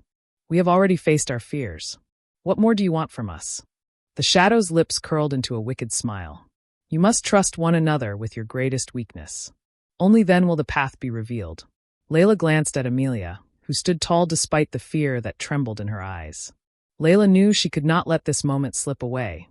She had to be brave enough to trust, to reveal the truth. "I will go first," Layla said, her voice steady, though the storm in her chest raged. "My greatest fear is losing what I've found, losing you and everything we've built together. I fear that I am not strong enough to protect what matters most." Amelia's expression softened, and her eyes shone with an emotion Layla could not name. "You're stronger than you know, Layla. And I trust you more than anyone. My greatest fear is that I will fail to protect the ones I love, that I will never be able to make a difference. But you've proven that we're stronger together." A warmth spread through the chamber, pushing back the shadows. The floor beneath them hummed, and the light around them grew, illuminating the room with a golden glow that felt alive. The shadow shrieked and crumbled, dissolving into a burst of dark mist. The path forward opened before them, an archway of light that led to the next stage of their journey. Layla's heart swelled with relief and something new, a glimmer of trust that shone as brightly as the light around them. "Together," Amelia said, and Layla nodded, knowing that no matter what trials lay ahead, they were no longer alone. The final test was complete, but their journey was just beginning. Layla stepped through the archway, the golden light embracing her like a warm promise. On the other side, they found themselves in a vast chamber unlike any they had seen before. The walls were made of crystalline stone that shimmered with hues of blue and gold, and the air was filled with a soft, humming energy that seemed to speak to them, urging them forward. The chamber was quiet, almost reverent, as if it held its breath, waiting for something important to happen. In the center stood a pedestal, carved from marble and inlaid with intricate runes that glowed softly. Atop it sat the key, now pulsing with a bright, golden light that seemed to breathe with life. Layla's breath caught in her throat as she approached it, the weight of her destiny pressing heavily on her shoulders. It was beautiful, powerful, and more than she had ever imagined. But as she reached out, a voice echoed through the chamber, deep and resonant, full of authority. "You have passed the trials, but the true test has yet to come," the voice said, and Layla's heart quickened. She glanced at Amelia, who met her gaze with an unwavering look of determination. "Who are you?" Layla called, her voice strong despite the fear curling in her chest. The figure that appeared before them was not a shadow or a specter, but a man cloaked in robes that shimmered like the night sky. His eyes, deep and wise, studied them as if measuring their worth. "I am Ilarion, the keeper of the key," he said, his voice like the rustle of leaves. "And you, Layla, have been chosen as the final guardian." A chill raced down Layla's spine. "Chosen," she whispered. The memories of her stepmother's cruelty, the fear of her own inadequacy, all of it felt distant now, replaced by the weight of this moment. "Yes," Ilarion said, stepping forward. "The key holds power beyond your understanding, and the balance it maintains is on the brink of collapse. You must choose. Will you wield the power to protect, or will you succumb to the shadow that seeks to claim it?" Layla felt the weight of the choice pressing against her. The power was not just a symbol, it was a force capable of shaping worlds. But with that power came the risk of losing herself, of becoming what she had always fought against. She glanced at Amelia, who stood tall and steady beside her. "Amelia," Layla said, her voice strong and resolute, "no matter what happens, I will not let the darkness take hold. We have faced our fears, we have faced trials. But now we face the greatest challenge of all. The choice to stand against it, not just as individuals, but as a united force." Ilarion's eyes softened, a slight smile playing on his lips. "It is the heart that determines the path. And you, Layla, have chosen wisely." The pedestal shone brighter, and the key lifted into the air, the glow spreading out in waves that rippled through the chamber. The golden light enveloped them, filling their hearts with warmth, hope, and a new sense of purpose. The battle was not over, but for the first time, they had the strength to face it, not as mere guardians, but as protectors of a legacy and the bearers of light in a world on the brink of darkness. Layla's eyes met Amelia's, and together, they stood ready for whatever came next. They were no longer just two young women bound by fate. They were a force that would change the course of their world. The golden light of the chamber began to fade, leaving behind a warm glow that seemed to whisper of hope. Ilarian's figure shimmered and then dissolved, as if he were nothing more than a dream. The key, now an orb of pulsing energy, floated gently in Layla's hands. It was light and heavy at the same time, as if it carried the weight of countless lives and the promise of salvation. "Layla," Amelia said, drawing close as the echoes of their victory settled into a comforting silence. "This power, this key, there's no telling what it can do. We need to be prepared for what comes next." Layla nodded, her fingers tightening around the orb as she felt its warmth seep into her skin. "We've come so far, Amelia. I won't let anything take this from us." The air seemed to shift around them, the hum that had filled the chamber growing louder until it roared like the sea. It was then that the ground beneath their feet trembled, sending a shudder through the crystalline walls. The light that had glowed so brightly dimmed, and a dark figure appeared in the doorway, a silhouette outlined by the dim, flickering light. It was a figure Layla knew all too well. A memory from her past, twisted and darkened, walked toward them with eyes that glowed a cruel, malevolent red. Her stepmother, now a shadow of her former self, seemed to pulse with the same energy that Layla held within the key. "You've come far, child," the voice said, sharp and twisted, echoing with the malice of the past. "But this is where it ends." The room seemed to crackle with the collision of opposing forces, light and shadow warring in the air. Amelia stepped forward, her sword glinting as the last of the golden glow faded into the dark. "Not today," she said, her voice clear and unwavering. Layla's heart pounded as she faced the specter of her past, the fear that had haunted her since childhood now standing in the flesh. But there was something different this time. The shadow that had once threatened to swallow her was no longer as terrifying as it had been. With Amelia's presence beside her, she realized that it was not only strength that would save them, but unity. The dark figure spread its arms, releasing a pulse of darkness that sent Layla stumbling backward. Amelia caught her, eyes fierce as she pushed forward. "We can do this, Layla. Together, we're stronger than anything." Layla felt the warmth of the key surge, responding to Amelia's words. It throbbed with energy, casting a light that cut through the shadow, revealing the true form of the creature before them. It was a wraith, an embodiment of hatred and envy, but it was more than that. It was a reflection of every fear Layla had ever faced. The room exploded with light as Layla raised the key high, its power emanating in waves. The wraith shrieked, its form twisting and burning in the golden blaze. The battle was far from over, but Layla felt a surge of courage flood her veins. The storm was coming, but she would no longer face it alone. With Amelia by her side and the light of the key in her hands, Layla knew that they were ready. The air around them crackled, the energy palpable and alive as the wraith screeched in agony. Its twisted form writhed and flailed, dark tendrils of shadow reaching out as if trying to grasp at the light. Layla stood firm, the key in her hands now blazing like a miniature sun, illuminating the chamber in a brilliant golden hue. Amelia gripped her sword tightly, its edge gleaming as if forged from the light itself, ready to strike down the darkness that threatened them. "Layla, remember!"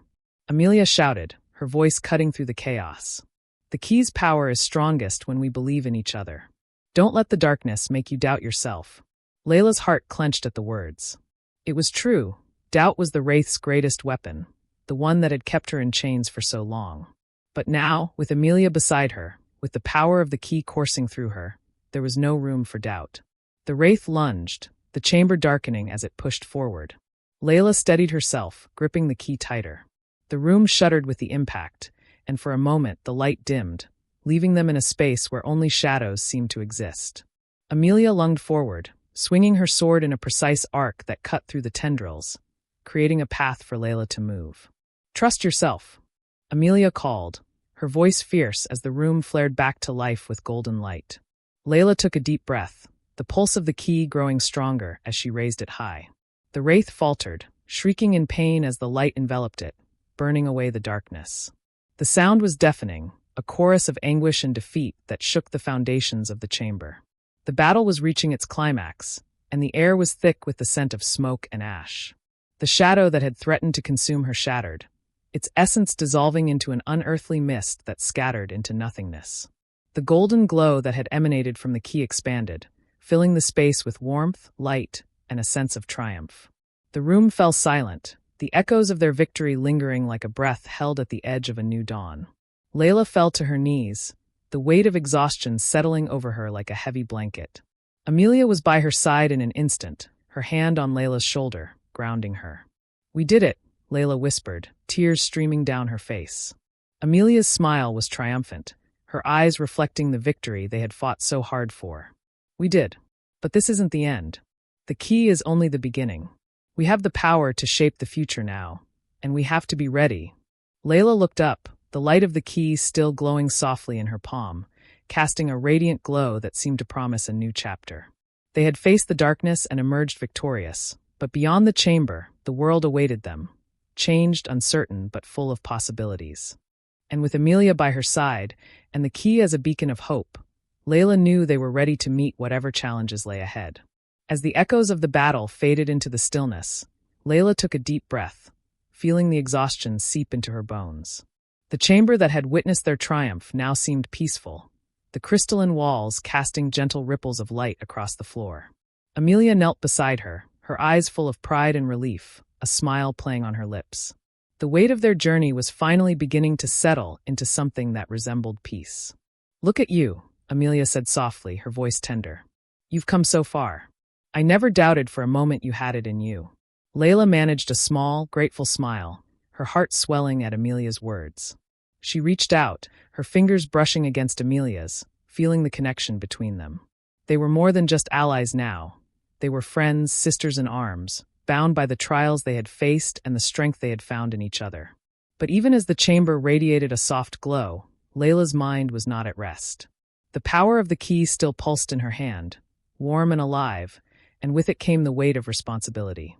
The world outside the chamber awaited, a realm shadowed by the very darkness they had just vanquished. There was no time to linger in the relief of their victory. "We need to return to the others," Layla said, her voice resolute. "They need to know that we've won, that the key is safe.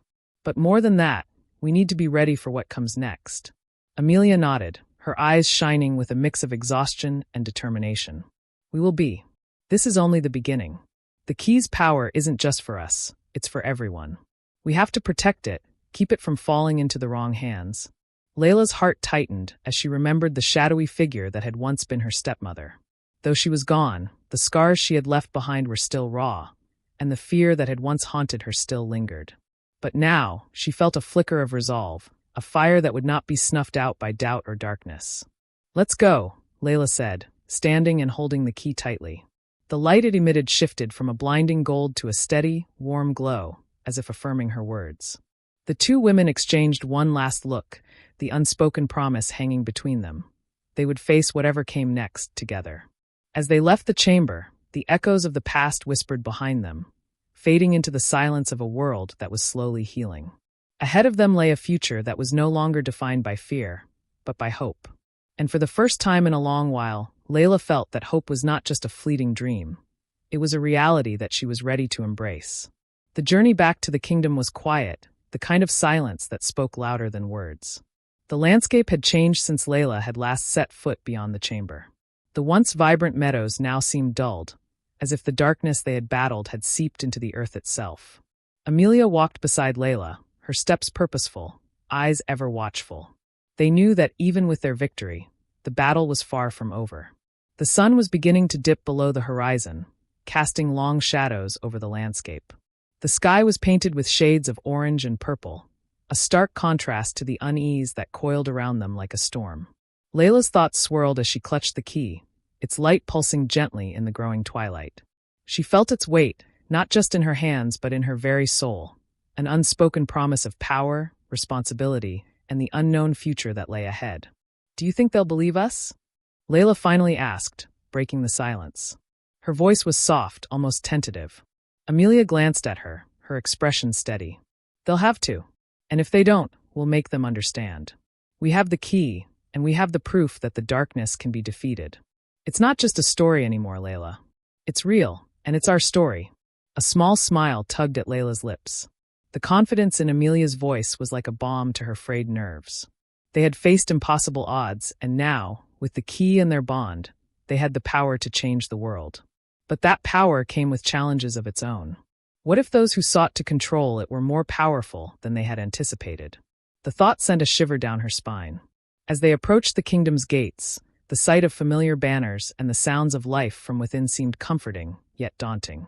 The guards at the entrance stepped forward as Layla and Amelia drew close, their eyes wary but curious. "State your business," one guard called, his voice carrying the weight of authority. Layla lifted her chin, her heart steadying with the knowledge that they had come not just as survivors but as champions. "We come to speak to the council. It's urgent." The guards exchanged a glance before nodding, one of them turning to signal for their entrance. The gates creaked open, revealing a kingdom that had waited for too long for news of their battle. The streets were bustling, with people exchanging whispers and glances that spoke of hope, fear, and curiosity. Word of the battle had spread like wildfire, but no one truly knew what had transpired within the chamber of the key. As they moved through the town, Layla's eyes caught glimpses of familiar faces, friends, neighbors, even those who had once looked at her with suspicion. It was as if the entire kingdom held its breath, waiting for them to speak. Their presence brought both relief and anticipation. When they reached the council chamber, they were met by King Alden, his stern expression softening as he took in their presence. His eyes fell on the golden orb in Layla's hand, and for a moment silence reigned. "You have returned," he said, his voice deep and cautious. "And I see you hold the key." Layla stepped forward, her voice clear and unwavering. "We have returned, Your Majesty, and we have come to bring hope. The darkness has been defeated, but the power of the key must be protected. It is up to us to ensure it remains a force for good." The room filled with murmurs of disbelief and wonder, but King Alden's gaze did not waver. He stepped closer, studying the key with a mixture of awe and fear. "And so, the true battle begins," he whispered, the weight of their future pressing down on them all. The murmurs in the council chamber rose and fell like waves crashing against the shore. The elders exchanged glances, their faces painted with a mix of hope and trepidation. King Alden, standing tall and regal, finally spoke, his voice cutting through the whispers. "Layla, Amelia," he said, eyes focused on them with a gravity that spoke of ages past and futures yet to come. "Tell us everything. We must understand what has transpired and what dangers lie ahead." Layla's hands tightened around the key as she stepped forward, feeling its warmth seep into her skin. Amelia positioned herself beside her, the sword she carried glinting under the flickering light of the chamber. The room, once filled with the noise of 1,000 voices, now seemed to hold its breath, waiting for the tale to unfold. Layla recounted their journey, the battle with the Wraith, the echo of the past that had haunted her, and the emergence of the key. Her voice, though steady, betrayed the exhaustion that still lingered in her bones. As she spoke, the council members listened intently, their expressions shifting from skepticism to wonder as the magnitude of her words set in.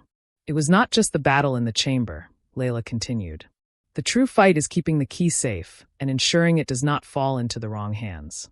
The power it holds is beyond anything we've faced.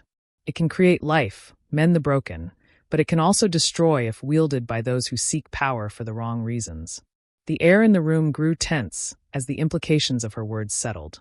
The council's leader, an elderly woman named Mira with a voice as sharp as the edge of a blade, leaned forward. "And who, pray tell, would want to wield this power against us?" Amelia's gaze hardened as she spoke, her voice low. "Those who thrive in darkness. The remnants of the Wraith's influence. Those who whisper of a return to chaos. And even some who wear the crown of power with ambition in their hearts." A murmur of shock swept through the chamber. The air felt electric with uncertainty. The elders exchanged glances, their minds racing through generations of stories and legends about the key's power and the calamities that had followed those who had misused it. King Alden's eyes met Layla's, a silent understanding passing between them. They were at a crossroads. The key had returned, but so too had the shadows that threatened to consume it. The king's voice, when he spoke again, was resolute but tempered with caution. "We must act swiftly. The kingdom needs unity now more than ever. Let us form a council of guardians, those who will protect the key and prepare for whatever may come." Layla's heart swelled with both relief and apprehension. The fight was far from over, but for the first time, she felt that they were not alone. The council had been warned, and hope, though fragile, flickered like a flame against the dark. Amelia's hand brushed against hers, a reminder that they were in this together. As the council began to plan their next steps, Layla knew that their journey was far from finished. But for the first time, she allowed herself a moment of hope. The kingdom was waking up, and the dawn that followed was more than just the start of a new day. It was the beginning of a fight that would shape the fate of generations. The council chamber was abuzz with conversation, the air thick with tension as the elders gathered to discuss their strategy. King Alden stood at the head of the long oak table, flanked by the most trusted members of his court, including Mira and a young warrior named Cedric whose fierce determination had earned him the respect of both commoners and nobility alike. The golden light from the key cast a warm glow across the room, reflecting the hope that had begun to seep into their hearts. Layla stood beside Amelia, the weight of the key still pressing against her palm. The room, once cold and foreboding, now seemed to hum with a faint sense of purpose. She glanced at Amelia, who gave her a reassuring nod. Together, they were not just bearers of the key, but harbingers of change. Guardians must be chosen wisely, Mira said, her voice sharp as a blade. They must be brave, unyielding, and most importantly, loyal to the kingdom, not just to power. The council members exchanged glances. There was an understanding that this was not just about defending the key. It was about defending the very heart of their kingdom from those who would see it fall into shadow. Cedric stepped forward, his voice confident. We need those who have proven themselves in times of strife. Soldiers, scholars, and those who know the land well. The task is not just to protect, but to anticipate. A murmur of agreement swept through the chamber, and the council fell into a focused discussion. Layla's thoughts raced. Who would be chosen? Who could she trust? The memories of betrayal still stung, shadows lingering at the edges of her mind. But one thing was clear. The kingdom's future would rest on those willing to stand against the tide of darkness. As the conversation unfolded, King Alden's voice cut through, deep and commanding. We shall create a council of guardians. These guardians will be a combination of those with might, those with wisdom, and those who bear the strength of conviction. They will be led by Layla and Amelia, who have proven themselves worthy. Gasps rippled through the council. Layla felt a flush of both pride and apprehension wash over her. To be trusted with such responsibility was a burden and an honor. Amelia's eyes met hers, and in that shared glance, Layla felt the weight of what it meant. They were no longer simply survivors, they were leaders. Layla stood tall, summoning the courage she'd gained through the trials of the past. We will protect the key, she declared, her voice strong, and we will do it together, with all the strength this kingdom can muster. The room fell silent, and for a moment, it was as if time itself held its breath. But then a slow clap broke out, first from Cedric, then from Mira, until the entire chamber echoed with the sound of unity. The battle they had won was only the first. The true war, the fight for the soul of the kingdom, was just beginning. And as Layla stood there, surrounded by those who would face the storm with her, she knew one thing. They were ready. The days that followed were a whirlwind of activity. The kingdom, once quiet and subdued, was now alive with purpose. Word of the key's return had spread like fire, igniting hope in the hearts of the people. Soldiers trained harder, scholars pored over ancient texts, and artisans crafted tools and weapons that gleamed with new determination. The air was charged, almost electric, as if the kingdom itself were preparing for what lay ahead. Layla and Amelia worked tirelessly, meeting with the chosen guardians and helping to train them in the ways of both combat and strategy. They shared stories of their battle with the Wraith and the sacrifices made to secure the key, each tale a thread woven into the fabric of the kingdom's future. One evening, as the sun dipped behind the rolling hills, casting long shadows across the castle's stone walls, Layla found herself alone in the chamber she now shared with Amelia. The golden light from the key still illuminated their small space, but tonight it felt different, less warm, more enigmatic. Layla's eyes drifted to the key, the intricate carvings that seemed to shift and move, as if holding secrets just out of reach. Amelia, do you ever wonder if we're truly prepared? Layla asked, her voice barely above a whisper. She ran her fingers across the edge of the key, feeling the ridges like the pulse of a heartbeat. Amelia looked up from the maps spread across the table, her eyes softening with concern. I do, she admitted, but I also know that we've come farther than anyone ever thought we could. Trust in the guardians, trust in yourself, and trust in me. Layla nodded, drawing strength from the steadiness in Amelia's voice. But a shadow of doubt lingered, like a fog that refused to lift. She could feel eyes on her when she walked through the streets, a mixture of reverence and fear. The stories had spread far beyond the castle gates, and whispers of betrayal and suspicion mingled with talk of hope. She couldn't shake the feeling that there were forces within the kingdom that had more at stake than the safety of its people. Just as these thoughts began to take root, a sharp knock at the door interrupted her. Amelia turned, a questioning look in her eyes. Layla's heart quickened as she opened the door to find Cedric standing in the doorway, his expression tense. "Layla, Amelia," Cedric said, stepping inside without waiting for an invitation. "There's something you need to see. The scouts have reported something strange near the western border." Amelia straightened, the room filling with an electric tension. "What is it?" Cedric's eyes were dark, his voice low. "A group of cloaked figures. They move under the cover of night and seem to know more about the key than they should." Layla felt her breath catch, her heart pounding in her chest. It was as she had feared. Their enemies were already closing in. The shadows of betrayal had shifted from whispers to actions. And now, with the key in their possession, Layla knew one thing with certainty. The battle for the kingdom was about to become more dangerous than ever before. The moon cast a pale silver light over the castle, its glow mingling with the amber hues of torches that lined the path to the western border. The cold night air carried whispers of the coming storm, a reminder that the kingdom was on the cusp of a new chapter, one that promised both peril and redemption.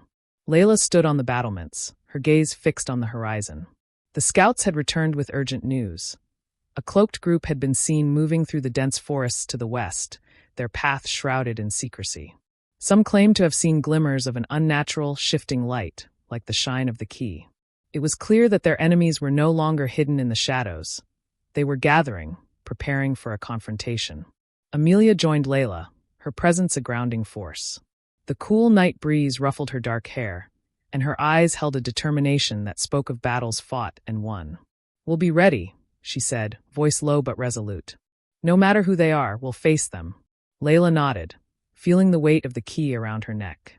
It was both a symbol of hope and a target, an object that could tip the balance of power in the kingdom. The memories of betrayal and the echoes of doubt surfaced again, but Layla pushed them aside. She had seen what trust could accomplish, and she would not let fear take that away from her. Below, Cedric spoke to a small group of soldiers, pointing to a map spread across a table, his words sharp and authoritative. The soldiers nodded and adjusted their armor, eyes burning with the resolve to protect their kingdom.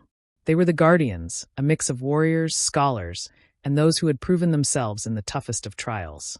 "It's not just their numbers we need to worry about," Cedric said, catching Layla's gaze. His voice dropped, barely audible over the wind. "I've heard rumors of a figure leading them. Someone known only as the Shadow Weaver. If the stories are true, we're dealing with more than just mere soldiers. This is a power that could rival even the key." Layla's pulse quickened. "We need to be prepared for anything." Amelia stepped forward, her voice firm. "And we will be. Tonight, we stand not just for the key, but for the kingdom itself." The echo of her words sent a ripple through the guards and scouts as they took their positions. The castle, once a silent monument to history, had become the heart of a battle that would determine the fate of everyone within its walls. As the night deepened, the first signs of movement appeared on the edge of the forest.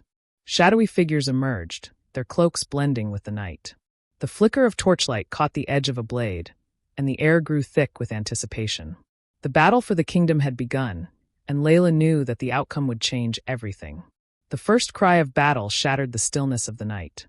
The western border erupted into chaos as figures clad in dark cloaks surged forward, their eyes alight with an unnatural gleam. The torches cast long, dancing shadows across the faces of those who stood ready to defend the kingdom. Layla's heart pounded in her chest as she gripped the hilt of her sword, the key hanging heavy against her chest. Amelia moved by her side, her sword a silver blur as she cut down the first wave of attackers. Cedric's voice rang out over the din, rallying the guardians and soldiers. "Hold the line. Protect the key at all costs." His words carried with them a sense of unyielding resolve, spurring the defenders on. The cloaked figures were relentless, their movements fluid and swift. They seemed to melt into the darkness, reappearing with each new attack like phantoms. But the guardians were no strangers to battle. Their training had prepared them for this moment, and they fought not just for their lives, but for the future of the kingdom. A sudden, deep laugh cut through the noise, sending a shiver down Layla's spine. Emerging from the heart of the enemy, a tall figure stepped forward, draped in a robe of deep black. The air around him shimmered, as though the very essence of darkness coalesced around him. His eyes were pale, like twin moons, and they locked onto Layla's with a chilling intensity. "The key belongs to the one who dares claim it," he said, his voice cold and smooth. "And tonight, that is me." Layla's grip tightened.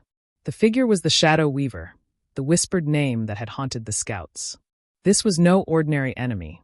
He was the embodiment of the darkness they had been warned about. But the key was hers to protect, and she would not let him take it. "Not while I'm here," she said, voice fierce. The Shadow Weaver's lips curled into a smile, one that promised pain and chaos. With a flick of his hand, the shadows around him surged forward, tendrils of dark energy reaching out like living things. Soldiers screamed as they were pulled into the blackness, their weapons clattering to the ground. Amelia and Cedric fought their way toward Layla, cutting through the attackers with unrelenting precision. "We need to hold him off," Amelia shouted as she deflected a swipe from an enemy sword. Layla moved to intercept the Shadow Weaver, her eyes locked with his as she advanced.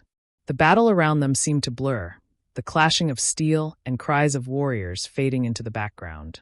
This was more than a fight for survival. It was the defining moment that would determine the fate of the kingdom. The Shadow Weaver raised his hand, a pulse of dark energy surging toward Layla. She braced herself, but before it could reach her, a blinding light erupted from the key. It pulsed with a force that sent the enemy reeling, their screams muffled by the sudden, searing glow. The light surged, pushing back the shadows, and Layla felt the power within her own veins ignite. The key had chosen her as much as she had chosen it. With a determined shout, she released that power, unleashing a wave of energy that swept the Shadow Weaver and his followers into the night, their screams fading as they disappeared. Silence fell over the battlefield. The warriors stood panting, eyes wide with exhaustion and disbelief. The night was still again, save for the steady sound of Layla's breathing and the soft hum of the key. The kingdom had survived this battle, but it was clear that this was only the beginning. The key's power was a beacon that would draw more challenges, more dark forces.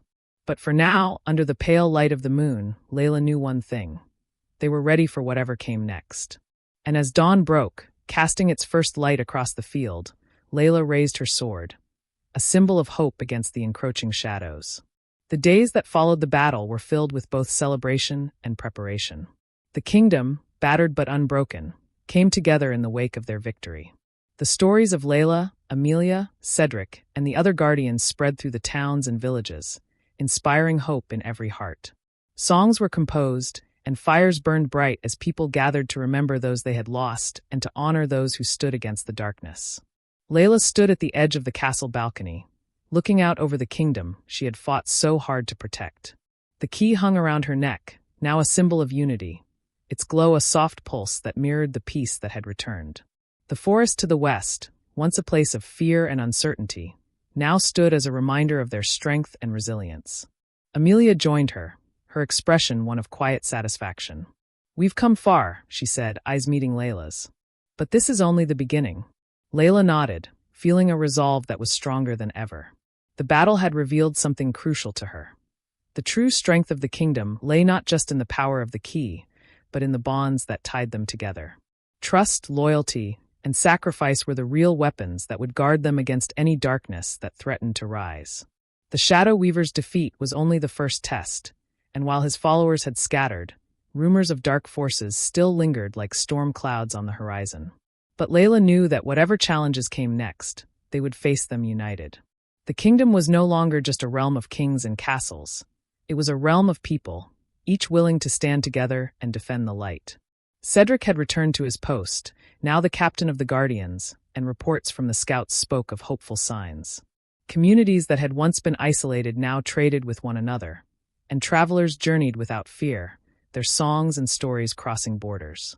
The key, while powerful, had proven to be a catalyst for change, illuminating not just the darkness but the potential that lay within every person. Layla's eyes drifted to the horizon, where the first light of day painted the sky with hues of gold and rose. She thought of the sacrifices made and the battles fought, of the doubts that had crept in and the strength found within her when she needed it most. "Are you ready for what comes next?" Amelia asked, a playful smirk crossing her face. Layla's smile was steady and sure. Always. As the sun rose higher, the kingdom of Eldoria stood at the dawn of a new era, one not defined by the shadow of the past, but by the light they had chosen to create together. And as long as that light shone, they would be ready for whatever challenges lay ahead. The future was theirs to write, and they would write it with courage, unity, and hope.